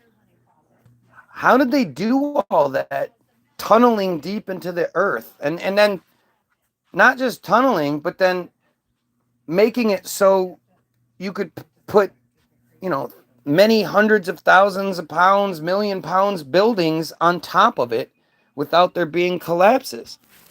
How the fuck did that all happen? The idea of tunneling in any way, like I was reading something a couple weeks ago about the River Thames and the first tunnel underneath the River Thames. And you hear about like the guy that just decided to do it. Well, he also happened to invent the scaffolding and the bracing mechanism that was used to be able to make sure that, like, how did they know exactly where to dig? How far beneath a body of water do you have to dig before, to prevent the leakage from coming, to prevent it from caving in on you? You're talking about a lake's worth of water. I mean, that's got to be heavy as shit. So how do you 1800s, 1700s, how are they digging underneath fucking waterways? I didn't want to write crapper in case too crude for some. If I could build my own house, the bathroom would not be connected to the house. Yes, it would. What are you, crazy? What happens when you wake up in the middle of the night and it's fucking cold or it's raining or whatever? You want to go to a separate unit? You have to want to, like, especially, you must not, well, you're old too, right, Terry? You're at least my age. There are plenty of times when you got to pee that if you don't get there within a few 30 seconds, it's going to be an accident. Getting old is not fun, especially if you've had a kid. Women and you're laughing pee, crying pee, coughing pees. You don't have to be going to a outhouse. I was raised to go to the house. Yeah, but that's not, that would be regression. That wouldn't be progression. We'd be creating a circumstance that was more difficult, more cumbersome, and we don't need anything like that. That's such a crazy distraction. I can't believe we're even talking about it. The focal point of the salon was the ceiling, painted with a mythological scene, painted with a mythological scenes by Paul Jacques Amy Baudry. He had recently completed ceiling paintings for the Palais Garnier. This guy was a ceiling painter. Oh, yeah. Laying on his back, painting ceilings, and he was just knocking them out. I bet you there's probably 100 of them to his name. The focal point of the salon was blah, blah, blah. Beyond the salon was the 20 by 27 foot breakfast room and an adjoining butler's pantry. At the western end of the grand hall, one entered the banquet hall, a 50 by 35 foot and 2 stories high. At 50 by 35 feet and 2 stories high, it was the largest room in the house. It was Gothic in style, with 7-foot high wainscoting.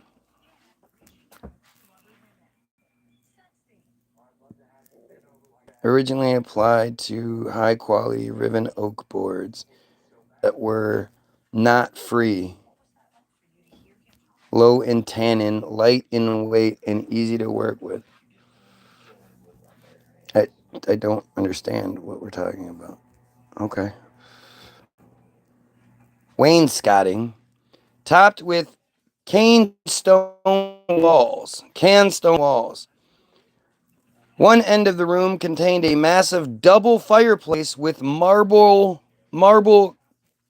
carotid caratids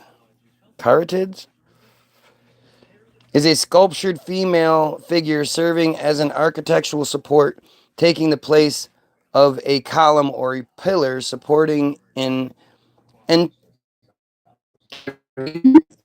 entablature on her head. An entablature on her. So one of these things. So a woman-shaped column, right? Of course. Did you guys see it? Okay. So this was a massive double fireplace with marble those things supporting an oak over mantle by Carl Bitter. So this house has all these different rooms and even just a fireplace or that's designed by all they had all these different people flown in, shipped in, They took a ferry to get here, a ship to get here, and then they took a horse-drawn carriage for however long it took to, like, so that he could design their double fireplace. A second floor gallery topped the fireplace ensemble. The opposite end of the room featured a musician's gallery. The banquet hall was illuminated by a large stained glass window by Eugene Odinat. And that, my friends, is all you need to know about the William K. Vanderbilt house. That's all you get. You know, that motherfucker. Funny how this is in 1886. That's the Petit Chateau. I don't. That's obviously that's not even. That's just a piece of it. That's the Petit Chateau on the land that is the Vanderbilt house. But they have a picture of that in 1886. Yet what was the thing I was talking about?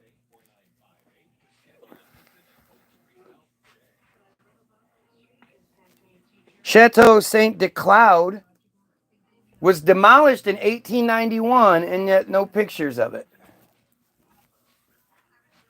All we get is that painting? That's interesting.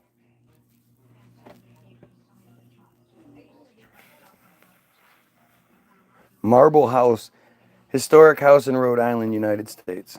Marble, just made of marble. Entire house made of marble. Marble House, a Gilded Age mansion located at 596 Bellevue Avenue in Newport, Rhode Island, was built from 1888 to 1892, 4 years, as a summer cottage for Elva and William Kissam Vanderbilt. They needed a summer art style. Oh my God. It's almost like it's copy and paste. It was unparalleled in opulence for an American house when it was completed in 1892. So the Vanderbilt house was not enough. And I like 18 what is this? This was built in 1892, completed. It was started in 1888. So it was literally being built at the exact same time? No, 1878 to 1882, and then 1888 to 1892. My bad. Nothing fishy about that at all. Nothing fishy there. The house was added to the National Register of Historic Places in 1971 and was designated a National Historic Landmark in 2006. It is now open to the public as a museum run by the Newport Preservation Society. The mansion was built as a summer cottage. That's a nice southern summer cottage, huh? And that totally looks like it was built in the 1800s, doesn't it? It was built between 1888 and 1892 for Elva and William Kissam Vanderbilt. It was a social landmark that helped spark the transformation of Newport from the relatively relaxed summer colony of wooden houses to its current image as a resort of opulent stone palaces. Why the fuck not? That's what happened with the Vanderbilt house. I mean, these guys build a house and then everybody else builds the same shit, right? My cottage is in the car.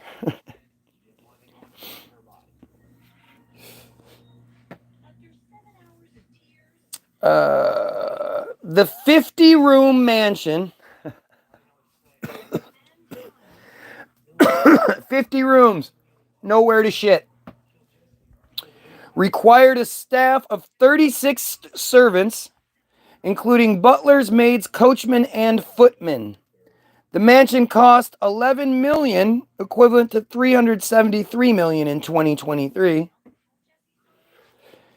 $660 million in gold dollar equivalents, 1890 $20 gold eagle coin. Gold double eagle coin.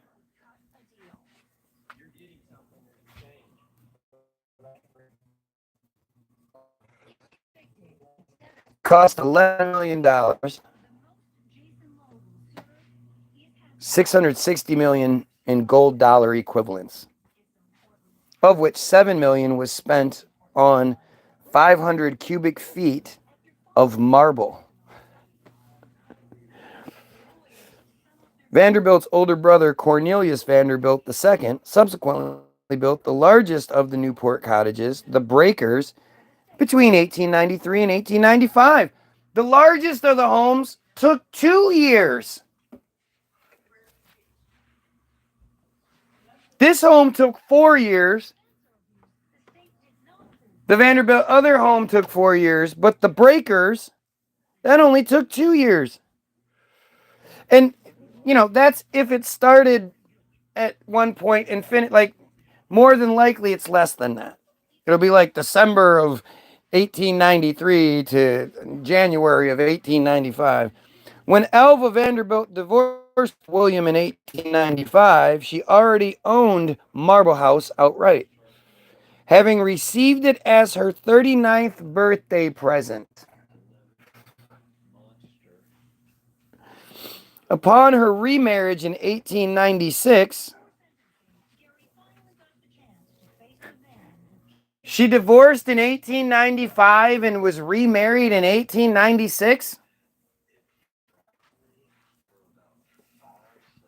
Come on, guys. Do me a favor and share this shit. Take the web address, take the link and share it on Facebook and shit. Get people here, man. This is interesting as hell. I wish I could change the title. Oh shit, what just happened?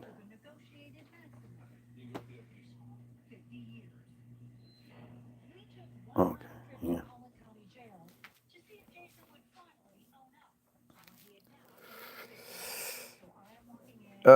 Upon her remarriage in 1896 to Oliver Hazard Perry Belmont, right? Good old 4 names. She relocated down the street to Belmont's mansion.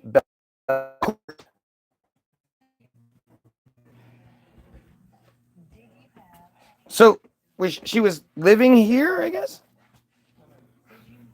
The Chinese tea house, modeled on 12th century Song Dynasty temples. Yeah.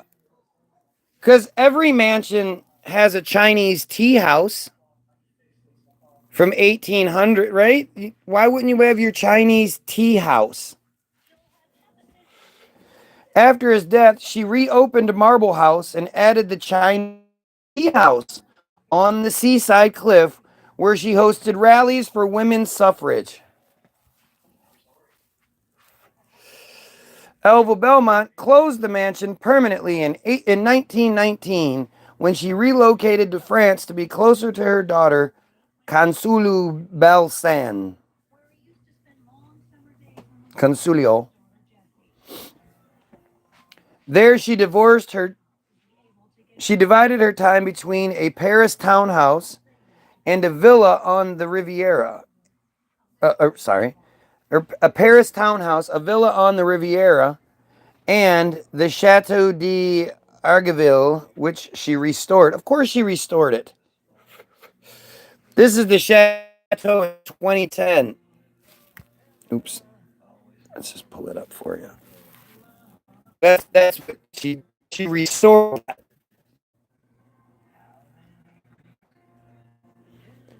Is a historic chateau situated in the commune of Augerville-le-Riviere, Leroy, France. It is a monument historique, a national heritage site of France. You don't get much about this. So here we go. This is going to be good. The site is first mentioned during the 12th century as Augerville, then a hamlet in a charter from 1119. From 1207 onwards, Augerville was a stronghold for Philip de Augerville and his son, Louis. There they built a chateau fort flanked by a pigeoneer. A pigeoneer? Oh, yeah. One of those fucking things.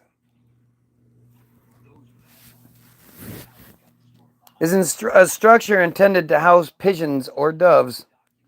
Why the fuck not? Pigeons, doves, multiple different pigeoneers. That one's from Iran, that one's from West Sussex, that one's from Estonia, and then that one's from Israel. Gotta have the piece of shit Israeli one. It is kind of funny though. This beautiful stonework one from West Sussex, England. This beautiful one from Iran. Who knows what the fuck that thing's made of? Look at that shit at the top. Look at all that symmetry and that look at how perfect that is. Kosovo, Estonia, or Kavastu, Estonia, built in 1869. And then you have this piece of shit from Israel. Look at how funny that is. I'm telling you, the Jews are fucking stupid. They're not smart. They're not creative. This is as good a proof as I can show you.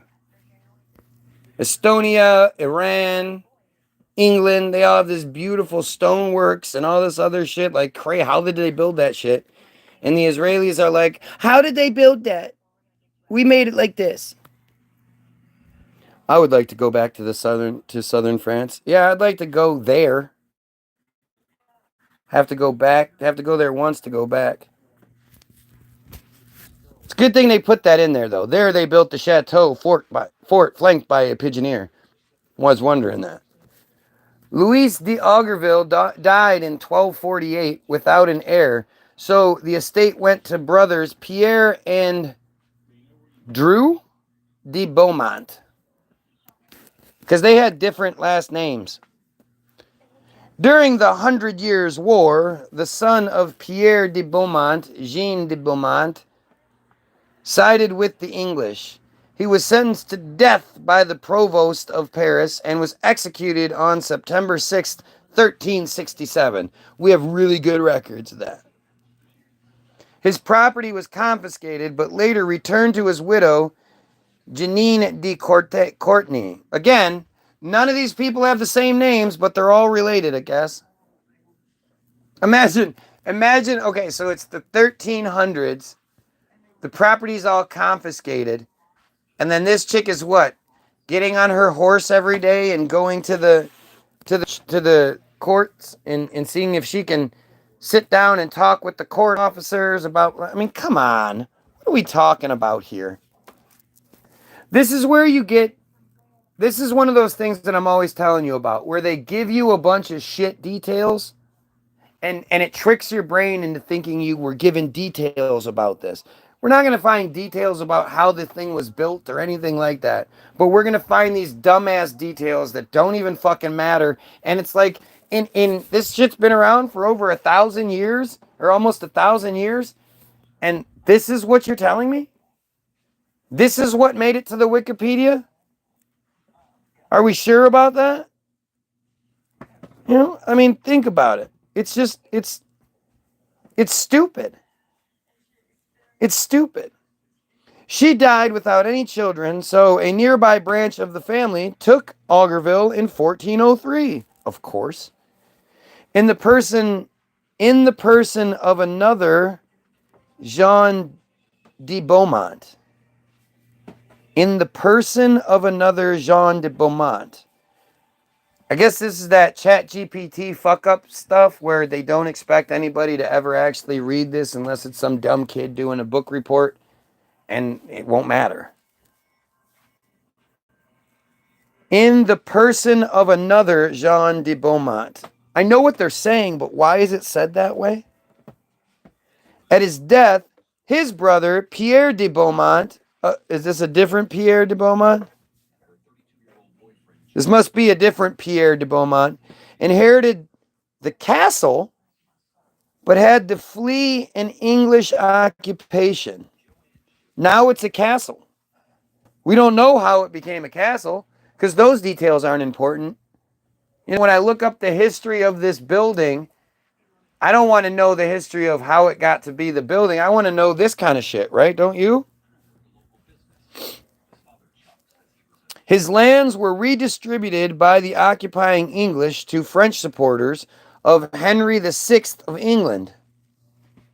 Here's the Pigeoneer and other buildings. Good thing they mentioned the Pigeoneer. Because housing pigeons was, oh, well, you needed that for all your communications back then, right? Right, stupid me. That's how they were able to share all these designs and all the, because they somehow trained pigeons to be fucking message carriers. Okay, pigeon, go to 1404 Beaumont Street. Take this message and then wait. And then when you get there and you wait, if the guy doesn't show up, you just wait. And when you know, and then he'll give you a message and you bring it back to me. Okay? Okay, go, pigeon.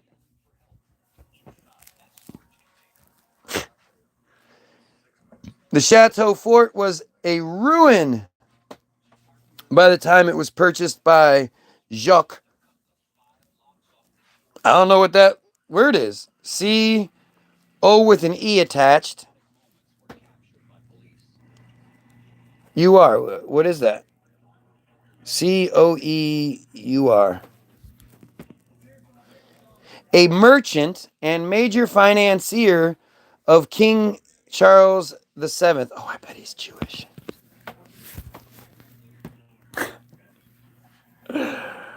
Presumed portrait of Jacques Corsair at his palace in Bourges. That's him. We presume that's him.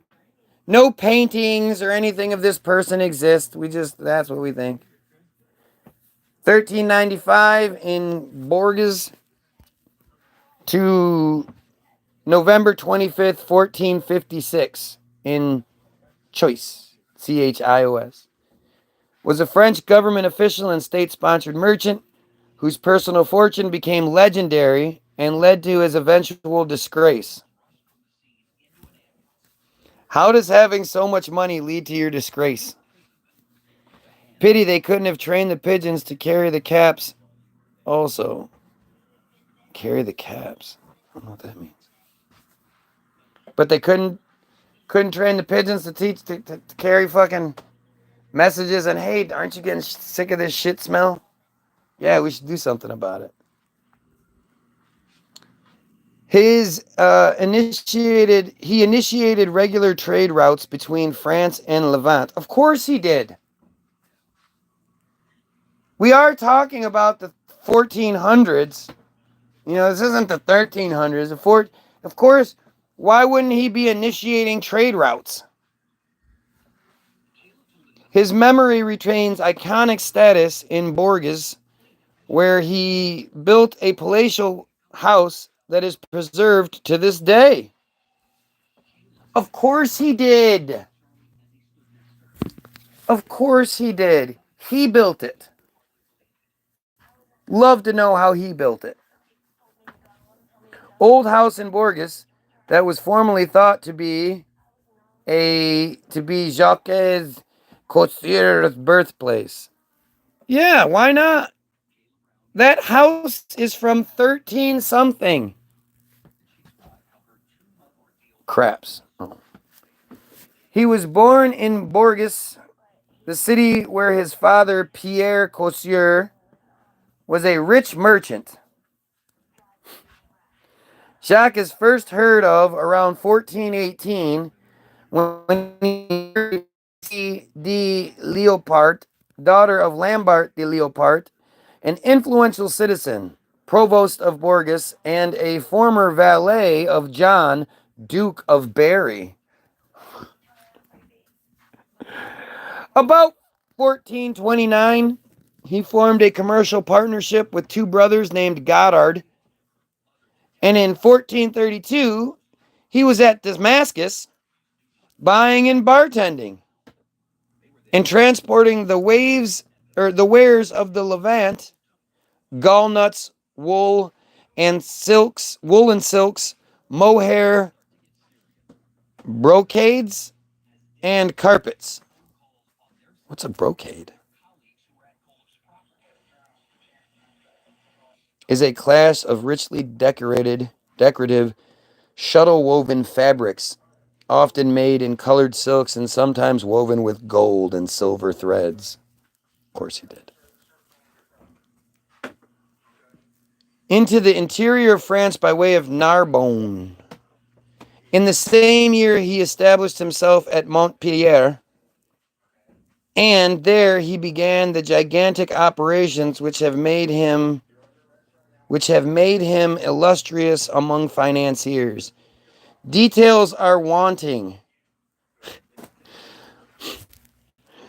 but it is certain that in a few years he placed his country in a position to contend fairly well with the great trading republics of Italy, and acquired such a reputation as to be able, mere trader as he was, to render material assistance to the Knights of Rhodes and to Venice itself.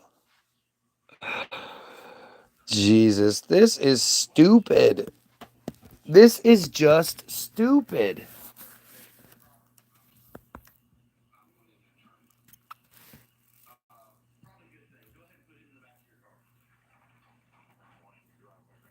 All right, you know what? I am just.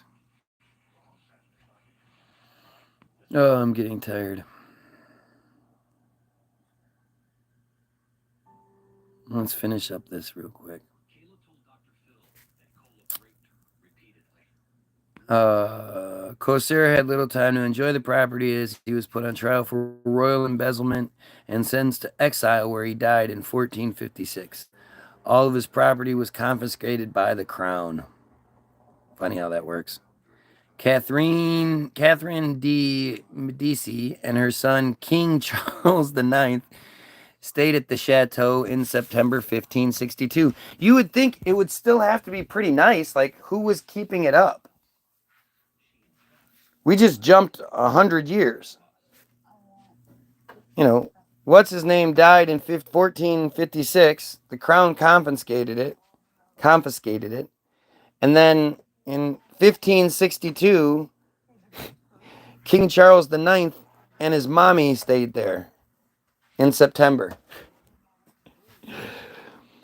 An asset inventory of the fiefdom of Augerville La Riviere, dated June 30th, 1582, noted that the chateau fort was surrounded by walls and a moat fed by the Essonne River. It had a garden, a courtyard, a barn, a theater, and a pigeonier. A theater?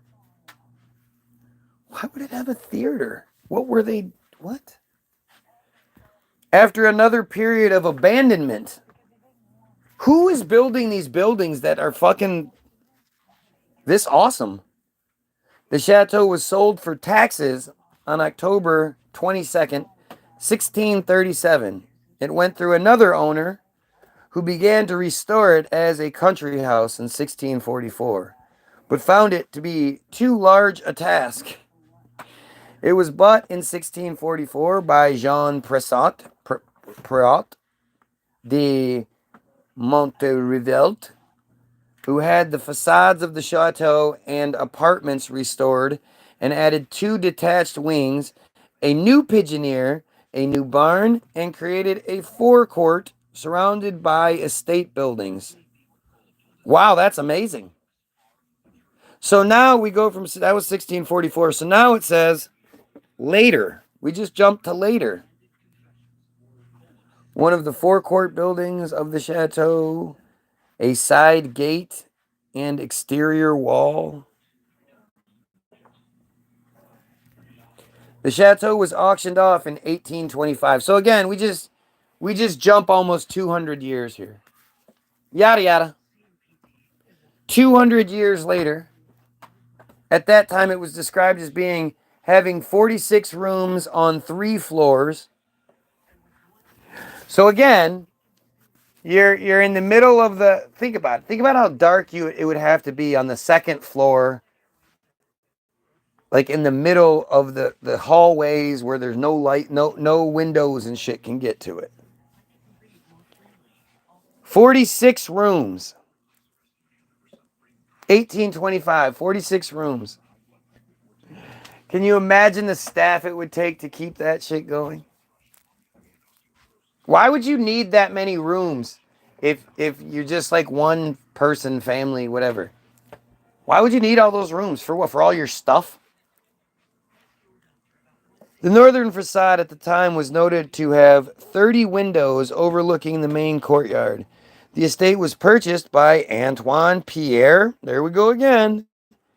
Barrier. And you're going to say, well, Pierre is a really common name in France. Right. And that just worked out that way, doesn't it? That explains why the same names are just reused, recycled over and over again.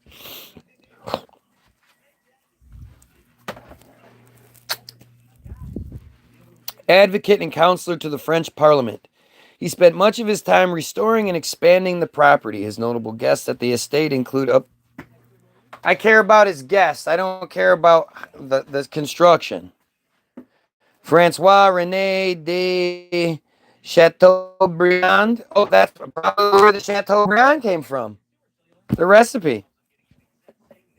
Let me see. Yeah, well, this is where. Let's see.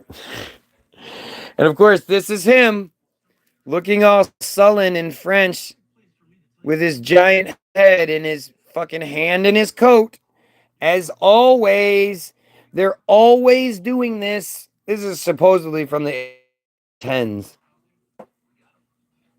God, who does he look like? He looks like a famous person.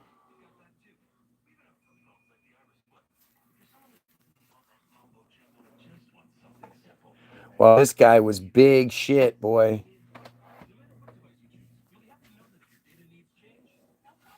Historian Peter Gray says that Chateaubriand saw himself as the greatest lover, the greatest writer, and the greatest philosopher of his age.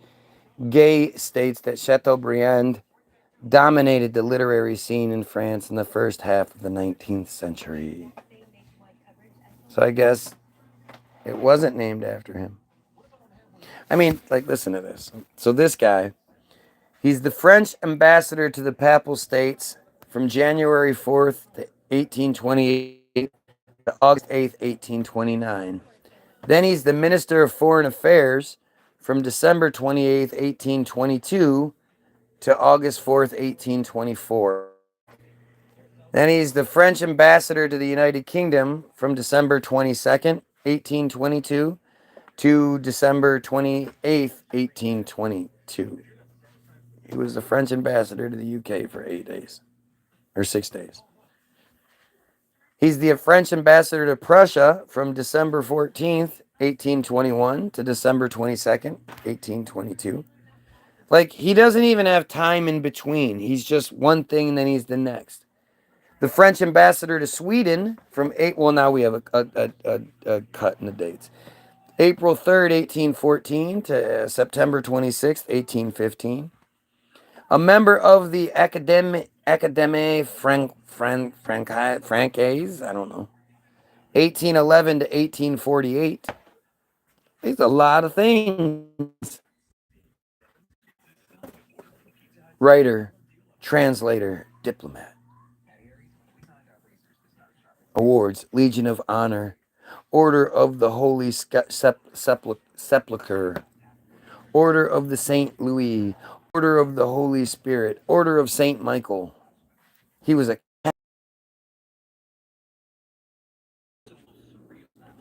French Revolutionary War, the Siege of Thionville. There's his signature, in case you were wondering. Was a French writer, politician, diplomat, and historian who influenced French literature of the 19th century, descended from an old aristocratic family from Brittany. Chateaubriand was a royalist by political disposition. In an age when large numbers of intellectuals turned against the church, authored the Génie de in defense of the Catholic faith. His works include the autobiography Memoirs d'Outre-Tombe, Memoirs of Beyond the Grave, from Beyond the Grave, published posthumously in 1859 to 1850. What? Shit is so weird, man. Following the death of Barriere in 1868, the estate went to his sister. She continued to make improvements. With her death, the property again passed to an absentee owner and was largely neglected. It was bought by Count de Pang in 1912. He restored facades, the gardens, and the lands before reselling to industrialist Felix Mouton in 1919. In the summer of 1926, the estate was purchased by American socialite Elva Beaumont, formerly Miss William Kissam Vanderbilt, who restored it as her primary residence. It had been one of several inspirations for her chateau-esque Petit Chateau in Manhattan. Her daughter, Consuelo Vanderbilt, who had married Charles Spencer Churchill, ninth Duke of Marlborough, wrote that she thought that Jacques Courser's reported ownership was had partially inspired her mother to buy the estate. Belmont did much restoration and renovation during her ownership. She had the river flowing through the estate widened because she said, as Consuelo later wrote, "This river is not wide enough." That's literally the quote. She brought in paving stones from Versailles to cover the previously sand-paved great forecourt between the house and the village. She had a massive neo-Gothic portal gate erected on the northern entrance road, separating the chateau and the surrounding farmland. Of the wrought iron staircases and moving the kitchens to the basement. She also added a bowling alley in one of the buildings on the estate, one of the first in France. After her death in 1933, the chateau was left to Consuelo, who sold it to a Swiss company in the winter of 1937. From 1986, big jump here, to 1989, the chateau and 272-acre estate were resold twice. It is now a luxury hotel complete with a golf course, and the course, established in 1995, has 18 holes and was so crazy. Like, people will then say, "Oh, that's a detailed history." It's not.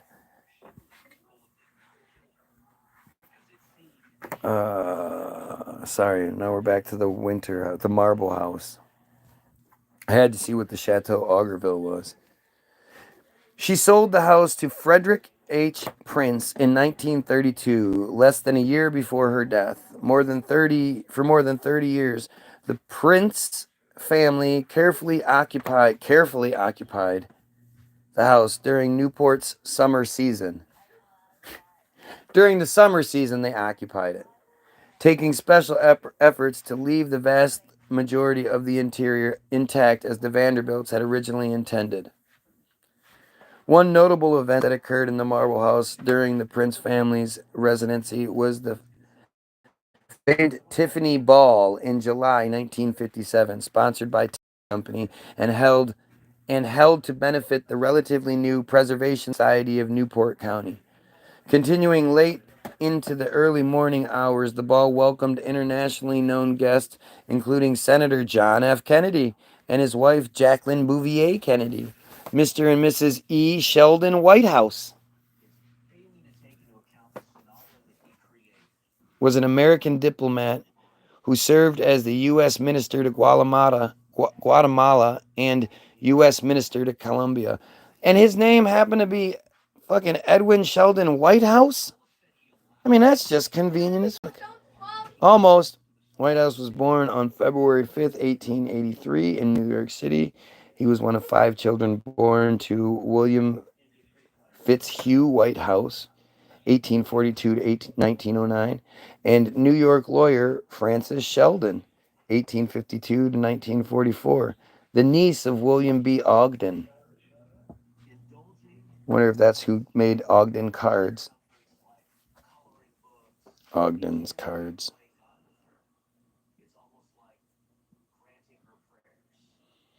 Nope. Um. So this chick was.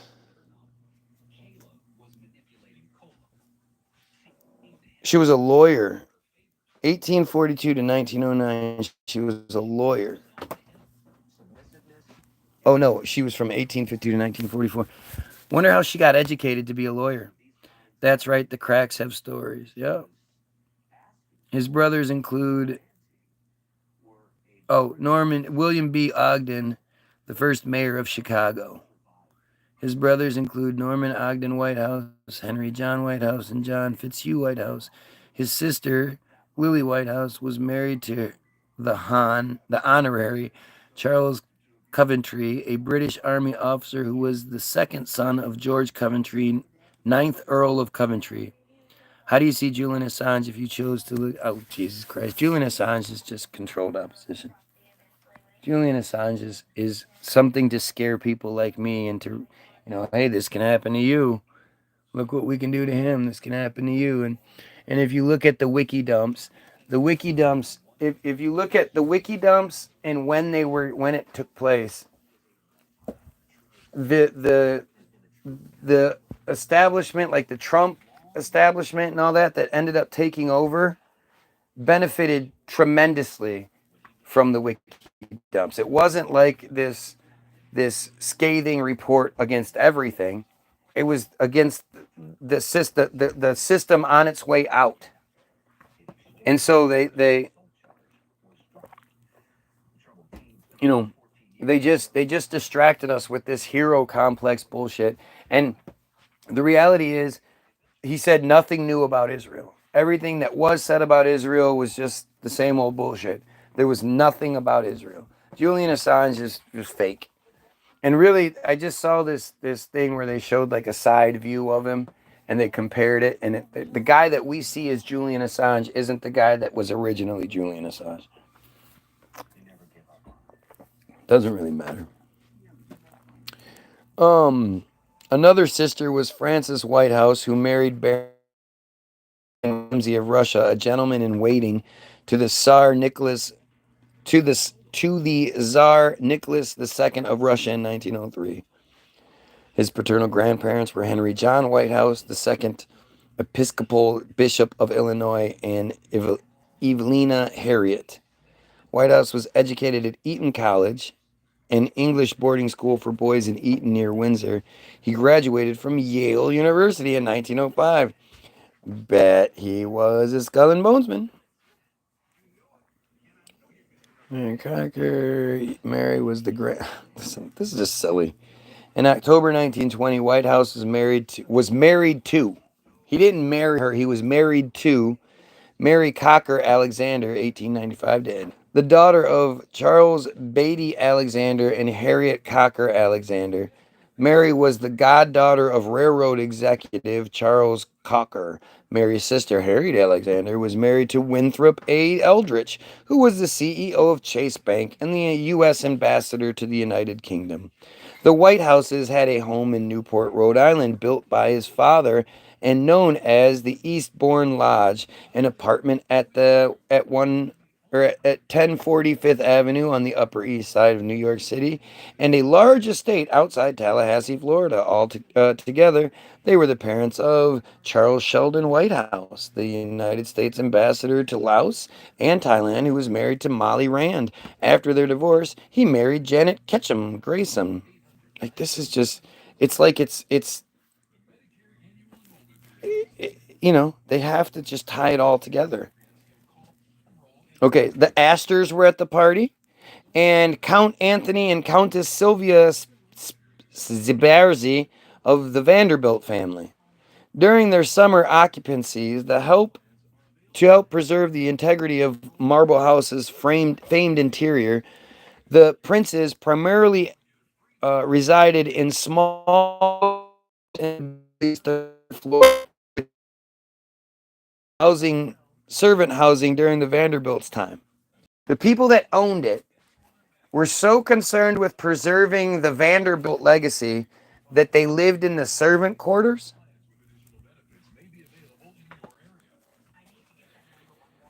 Oh, Jesus Christ. In 1963, the Preservation Society of Newport County purchased the house from the Prince Trust with funding provided by Harold Sterling Vanderbilt, the Vanderbilt couple's youngest son.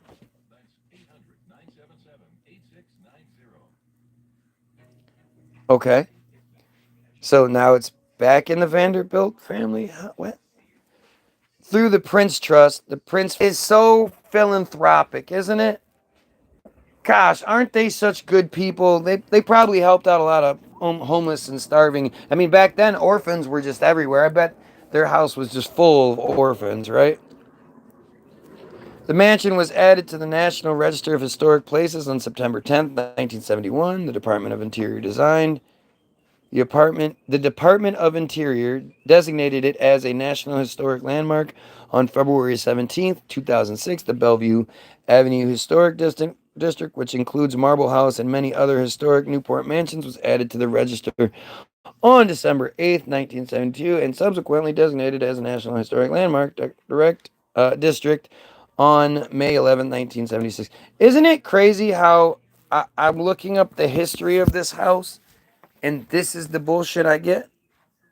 The mansion still stands in great visible condition and is used for many things such as as guided and non-guided tours, as well as hosting various special events, parties, and weddings. The Marble House is one of the most popular tourist destinations in New York. In keeping with customs of the time, the Vanderbilts also commissioned a sizable carriage house to be built for Marble House diagonally across Bellevue Avenue on what is now known as Rovinsky Avenue. The carriage house abuts Rovinsky Park, which is maintained by the Preservation Society of Newport County. The carriage house property is currently privately owned and has been converted for residential use. Because why did they legalize weed? It's a good question. Well, if you look at what it entails, like legalizing weed, we have a song about it. It's called the Green Revolution. But legalizing weed, I mean, people are lining up. They hear about a dispensary opening up in their town, and they're like, "Oh shit! I'm gonna set up a tent. I'm gonna go stand in line for hours to pay more money for, it's okay weed, some of it, but most of it's just chemically produced. Like, it's it's sprayed with bud hardener, and it's not cured correctly, and it's not dried correctly, and it's produced for commercial use. So it's not going to be as good as somebody that gives a shit. But everybody that goes to this place, first of all, the only way you can go to that place is if you go to the government and get permission and say, "Hey, can I have a little card that says I can go do something I want to do?" So now you're in the system as somebody who smokes pot and, whatever. You're just that, who knows what else comes from that, but at the very least, you're now in the system. You admittedly came into the system. Now, every time you go to this place, you have to give your little card, which gets scanned. So not only is your buying habits, your frequency, and all that being cataloged, exactly how much you purchase every time is also cataloged.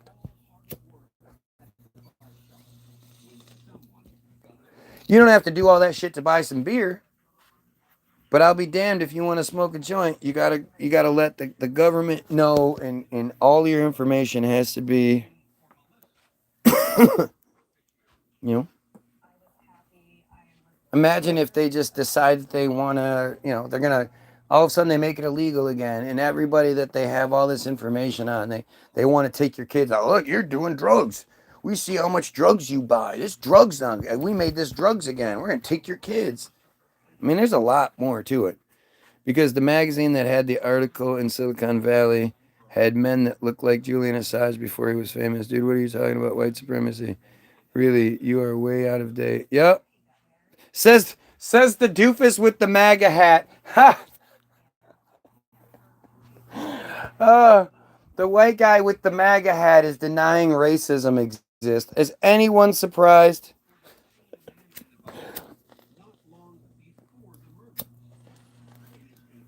Oh man, I couldn't have asked for a better fucking example. Jesus Christ. One of the most prominent forms of racism nowadays is denying racism. It's white supremacy. You know, you present this white guy with this example of racism and they go, "No, it's not." And you're like, "Dude, I experienced it. I know what I experienced." And they're like, "No, you don't know. I know. I'm supreme." You're not supreme. I'm supreme. I tell you what to think. Even worse, you're a banana. You're a coconut. Gotta love these coconuts. Out of date does not make it go away. This is a person of color that supports Trump. I can't even begin to like, you gotta be kidding me, dude. Especially a Hispanic dude, Mexican, South America, whatever. You support this guy? Yeah. I'm sure you have lots of good shit to say. What are you, nuts? Nuts? Jesus Christ. Fucking coconuts. Marble House was one of the earliest examples of Beaux Art architecture in the United States. It's loosely inspired by the Petit Trianon at the Palace of Versailles. Jules Allard and Sons of Paris, first hired by the Vanderbilts to design some of the interiors for the Petit Chateau. See, it's always the same. They just keep doing it. I am not a person of color. I am an American. Oh, okay. Somebody said that these lines mean you're an American. And well, my parents had sex here. And my grandparents didn't, but my parents had sex here and then I was born. So that makes me have special rights. Because I was born someplace. I had nothing to do with it. But I was born someplace. So I have more rights than other people do. Fucking stupid. Fucking stupid. I'm an American, dude. I believe in the Constitution. So stupid. Oh, it's so stupid. Yeah, I was talking about this the other day. The whole idea of like rights. You know, I have rights. Well, you do until you don't. Like the Fourth Amendment, you have a right to not be searched, illegally searched and seized and shit like that. Unless it's extenuating circumstances. Like if there's a mass shooter in the building you're in and the cops find you and they go, "You get that fucking ass on the ground." And you're like, "I'm not, what are you talking about?" And they can search you, they can detain you, they can do everything. You didn't commit any crime. That's okay though, because those are extenuating circumstances. I'm a fifth generation Texan. Oh, goodness gracious. Goodness gracious. Well, you should be proud of yourself then. Fifth generation Texan. Do, do, do. I'm sure we can go talk to your grandfather about his grandfather and he'll have lots of shit to say. I mean, again, you start getting into that 1800s shit. We're talking about something completely different. And first this dude says he's Hispanic. He says, "Dude, I'm Hispanic." And then he's American, and then he's Texan. So which one is it? Which state do you live in this strange change of laws? I'm in Michigan. I don't give a shit. Like, I have zero patriotic pride. That is the stupidest shit you can have. Patriotic pride and civic and racial pride are stupid, brainwashed nonsense. I'm proud to be Mexican. Well, you had nothing to do with that shit. I'm fifth generation Texan. You had nothing to do with that shit. There's nothing to be proud of there. Pride is your accomplishments, is the things that you did, you were able to do on you know, what did you achieve? What goals did you set? What did you do? How did you help? How did you make things better? That's where your pride should be. Now, I understand why people of color have that whole pride thing, and it's because for so many years there was the white supremacy, like open white supremacy, telling people of color that they're not okay. It's not okay to be a person of color. But nowadays you have these coconuts that are fucking, I'm Hispanic American Texan and I vote for Trump. Good gravy. Just amazing. Amazing.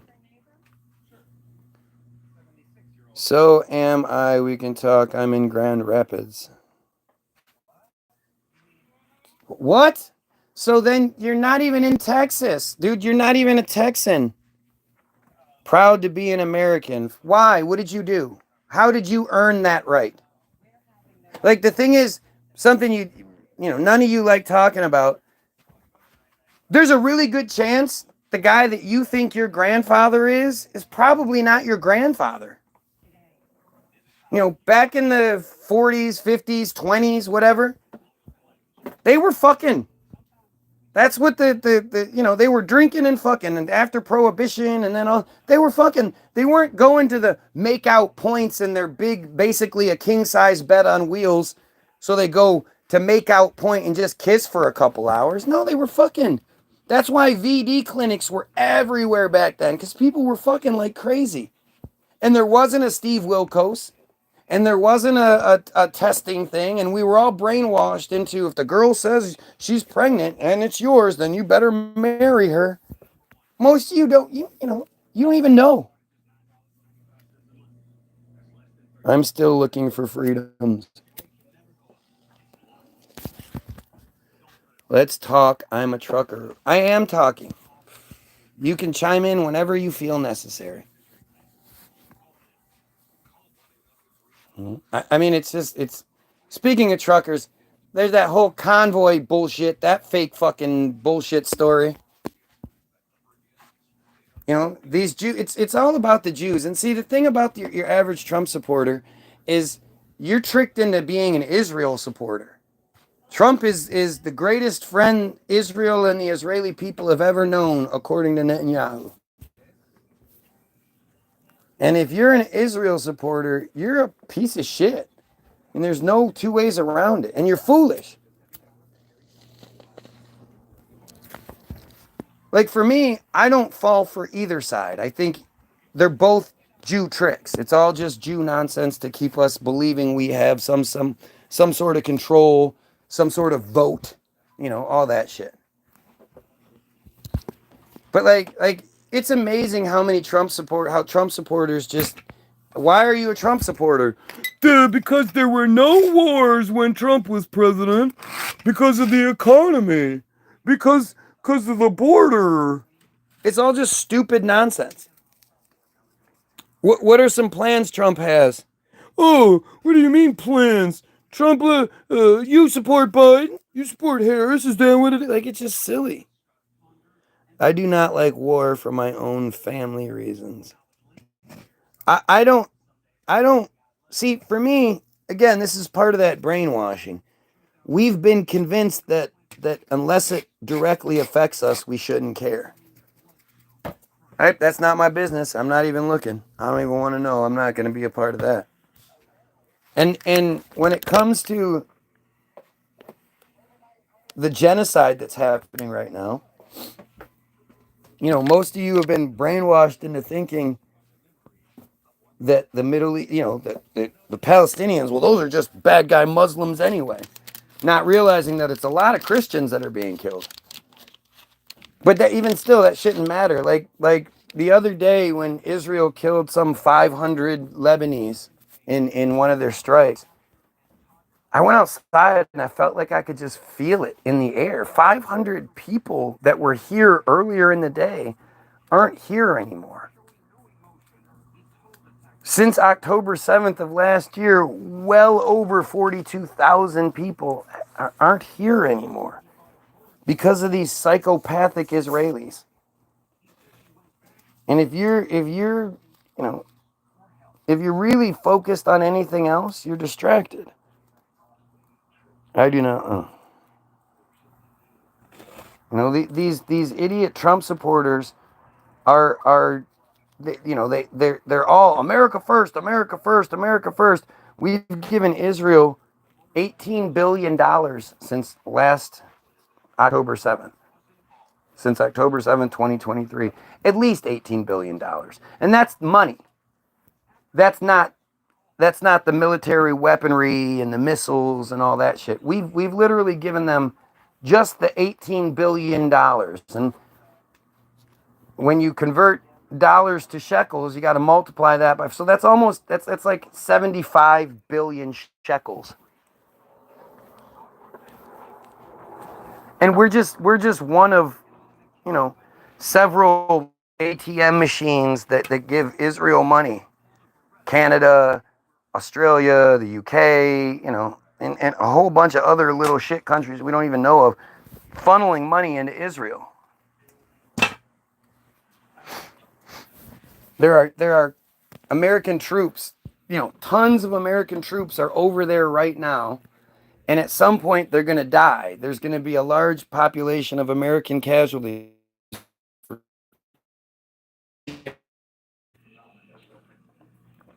Why aren't the Trump supporters pissed? There were no wars. Well, it was all geared up. It was the Trump administration that put Israel in the position it could to do what it did. The Trump administration is who gave Israel so much more power than they ever had.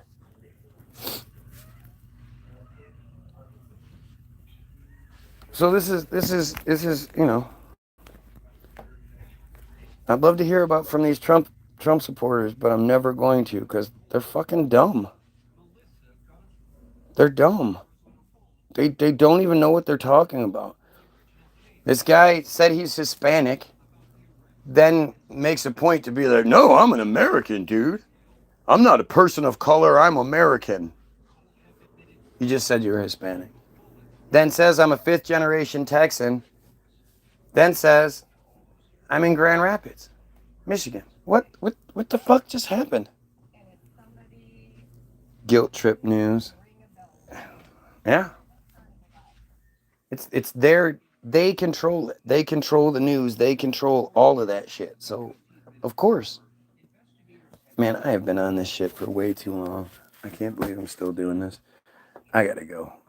I am so exhausted, and you have no idea. This takes so much out of me, and I'm so much pain after I'm done doing this. But I'm so addicted to the information. I want to know more. And I know I could just read, not live, but that's pointless. If I'm going to read, I might as well do it live, and then other people can join in on it. Like, if I'm just reading to myself, well, then there's a lot of things that I might just skip over. So, there's a lot of holes that when you it's so important that you say things out loud, because when you do, you catch the mistakes. When you're just thinking things, you've all had that thing happen where we've had this great idea and then we go to try to express it and we can't get it out because it just won't come out. It's because it doesn't make sense. It's the underwear gnomes. First step, steal all the underpants. Third step, take over the world. Well, what's the second step? Never know. Never thought about that. That's what we all do when we think about things. So it's so important that we talk, that we say the things out loud. And so me reading like I do puts me in that position to where I'm hearing it and all that, and then you guys can contribute, and we can dissect it together. This is how that's how we get to truth. We all want the truth. This is how we get to the truth. Pam, I wish I would have known you were here. I appreciate you being here. You guys keep talking, then I'm going to stay talking. It's the heart of The biggest part is I don't like I want the contribution. I want you guys to contribute, and I want to hear what you guys think. Because I'm reading this stuff and I'm thinking, like, it's just bullshit. It's just more and more bullshit. So much of it is that detail shit where they give you a lot of details, but they're bullshit details. They're nothing. They don't matter. You know, how did this? Oh, this was designed by this person, you know, in France, and it was shipped over. Well, how the fuck was it designed and shipped over? How did that happen? Well, we don't know. We don't talk about that part. But we want to talk about, you know, well, this is the marble. Got to have the marble, and this is the footage. They gave us all the footage. It's 23 by 38, and you know they give us all these mundane details to. So when you leave the conversation, when you leave the article or whatever, your self-policing mechanism takes over and tells you, no, I what I read must be true because there were so many details. You can't have a lot of details if it's not true. But it's a trick. It's the chat GPT, you know, bullshit trick. You know what? I'll do this. I'll finish this and then we'll be done.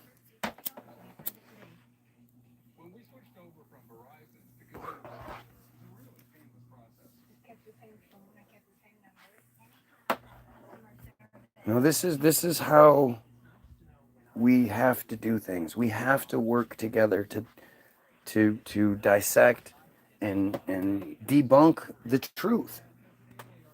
You know, they tell us there's this official narrative, this official truth, and it's up to us whether we're going to keep falling for it. I don't want to. I think it's dumb. I think when I read this stuff and I'm supposed to believe that they're shipping, it's 1882 and they're shipping over this. Oh, that's what we forgot. That's what I forgot to do. Where's the breakers? We got to look up the breakers. The breakers. Okay. Oh my God. Oh my God.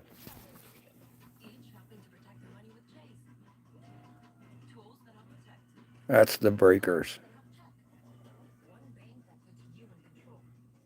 Look at that motherfucker. The Breakers is a Gilded Age mansion located at 44 Oker Point Avenue, Newport, Rhode Island, U.S. It was built between 1893 and 1895. It was 2 fucking years it took them to build this monstrosity. And all it was a summer residence for Cornelius Vanderbilt II, a member of the wealthy Vanderbilt family.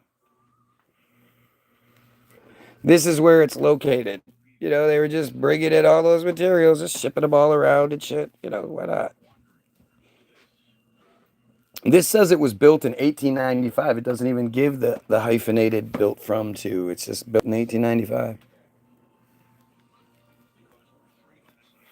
The 70-room mansion with a gross area of 138,300 square feet and 62,482 square feet of living area on 5 floors was designed by Richard Morris Hunt.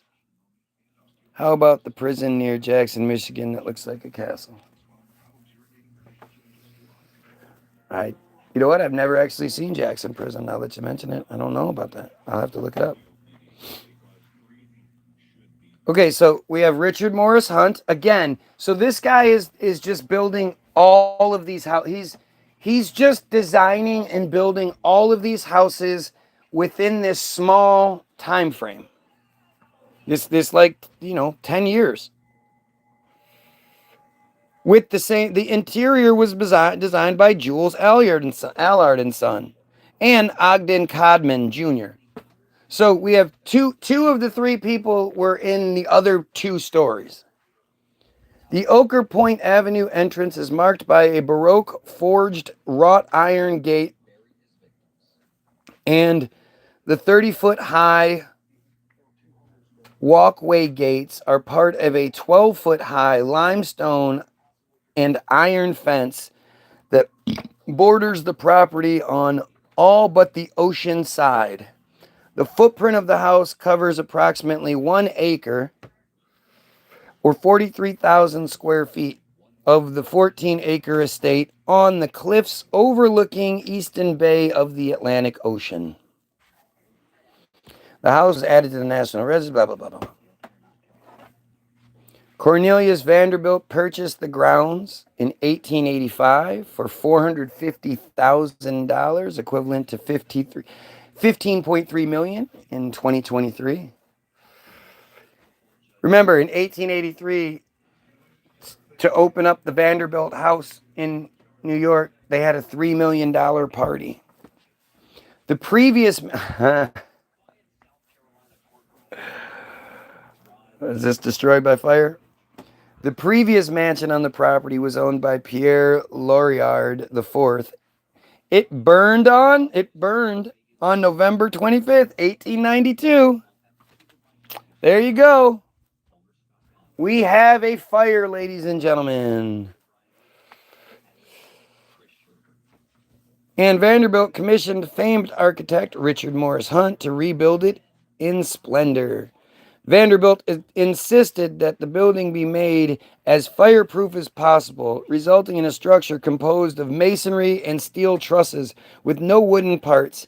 He even required that the boiler be located away from the house in an underground space below the front lawn. Funny how he never insisted on any of that before or after. Yo. When you're done with your video, you want to go see if we can get the switch fixed?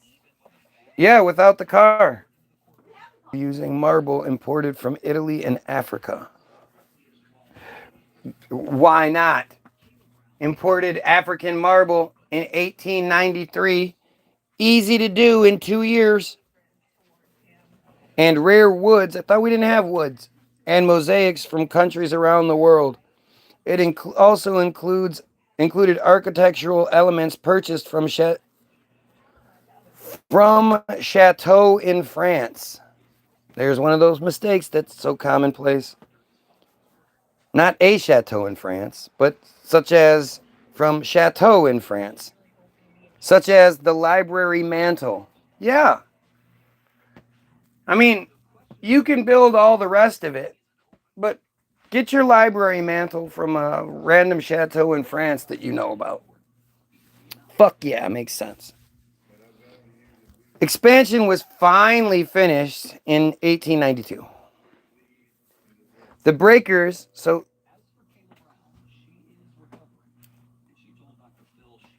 it burned on November 25th, 1892, and it was finally finished in 1892 after the purchase. So are we basically saying that the fire that destroyed so much basically took down the original mansion? Was rebuilt in splendor in a month?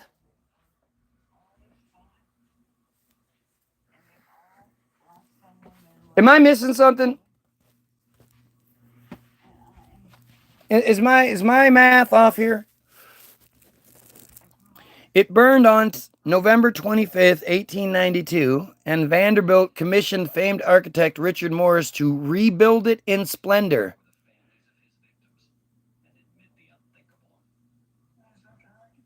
Insisted on making the building as fireproof as possible, so the resulting in a structure of masonry, and so basically it was rebuilt. It was rebuilt out of stone and steel trusses with no wooden parts, and the boiler was located off property in an underground space built below the front lawn. They imported marble from Italy and Africa and used rare woods and mosaics from countries around the world, including the library mantle from France, from a French chateau. Expansion was finally finished in 1892. Guys, ladies, whatever. What I'm not making this up. I'm reading it to you. How the hell could they rebuild something in a month that big? How could they rebuild anything?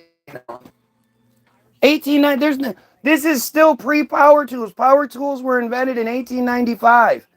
There still were no power tools. What were they doing? The dates for money and contracts can change the timelines. It's the logistics. Like I always tell you guys, the logistics of everything usually destroys the narrative. Once you start questioning logistics and looking into like how the thing that they're saying happened or whatever, you'll be amazed. You'll be amazed. They're claiming that this all took place in a month. The Breakers is an architectural and social archetype of the Gilded Age, a period when members of the Vanderbilt family were among the major industrialists of America. It was the largest, most opulent house in the Newport area until upon its completion in 1895. Vanderbilt died from a cerebral hemorrhage caused by a stroke in 1899 at age 55, leaving the Breakers to his wife, Alice Gwynn Vanderbilt. Gwen. She outlived him by 35 years and died at the age of 89 in 1934. You mean she didn't marry somebody else the next year? She left the Breakers to her youngest. See, now we're going to get into these bullshit, nonsense details that don't matter. This isn't the history of the fucking building. I don't give a shit about this. I want to know about the building, and now you're going to tell me about how it left to this person, who was left to this person. Okay, let's fucking read it. To her youngest daughter, Countess Gladys. Why is she a countess? How does she become a countess? Gladys yeah, I don't even know how you say it. Scechenyi.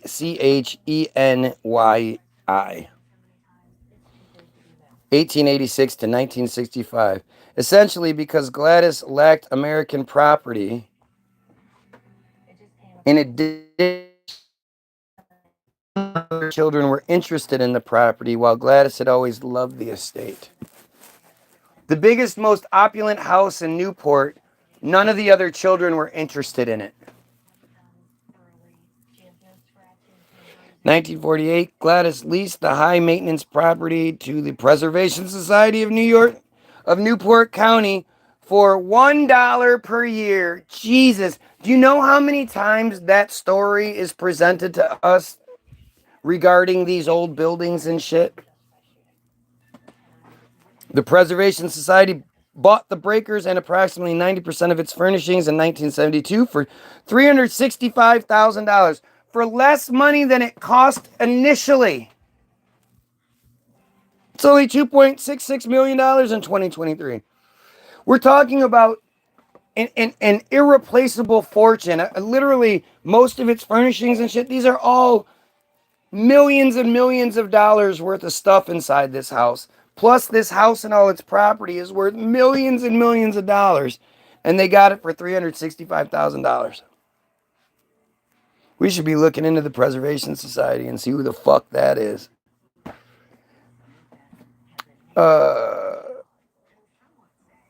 From Countess Sylvia Sparazzi, Gladys's daughter, although the agreement granted her life tenancy. Upon her death in 1998, the Preservation Society agreed to allow the family to continue to live on the third floor, which is not open to the public. This occupancy ended in 2018. As of 2017, it was the most visited attraction in Rhode Island with approximately 450,000 visitors annually.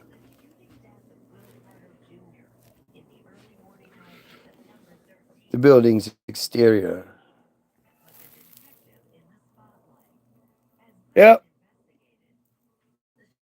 1890. Took a year to build it. Took a month. Literally took a month. The Great Elephant Migration, a coexistence story. Oh, fucking stupid. That has nothing to do with anything. So literally, that's all I can really find as far as like the history. The Great Hall, which is 50 feet by 50 feet by 50 feet. It's so fucking huge. Here it is, the Great Hall.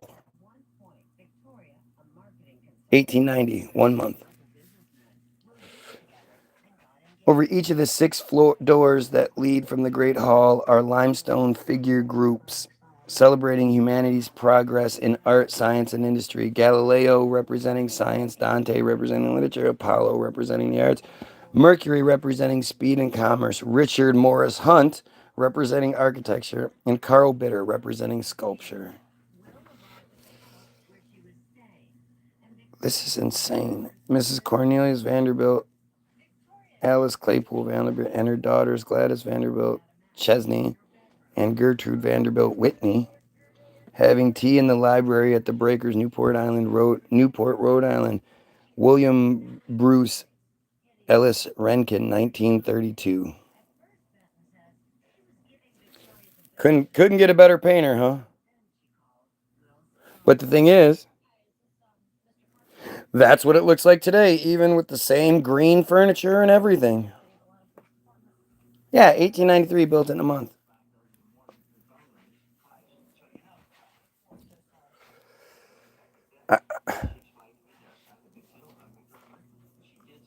It's got a music room, a morning room, lower loggia, billiards room, dining room, breakfast room, pantry, kitchen.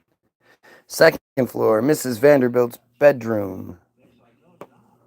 Yeah, that's her bedroom. Why would need such a big doors and windows and so much?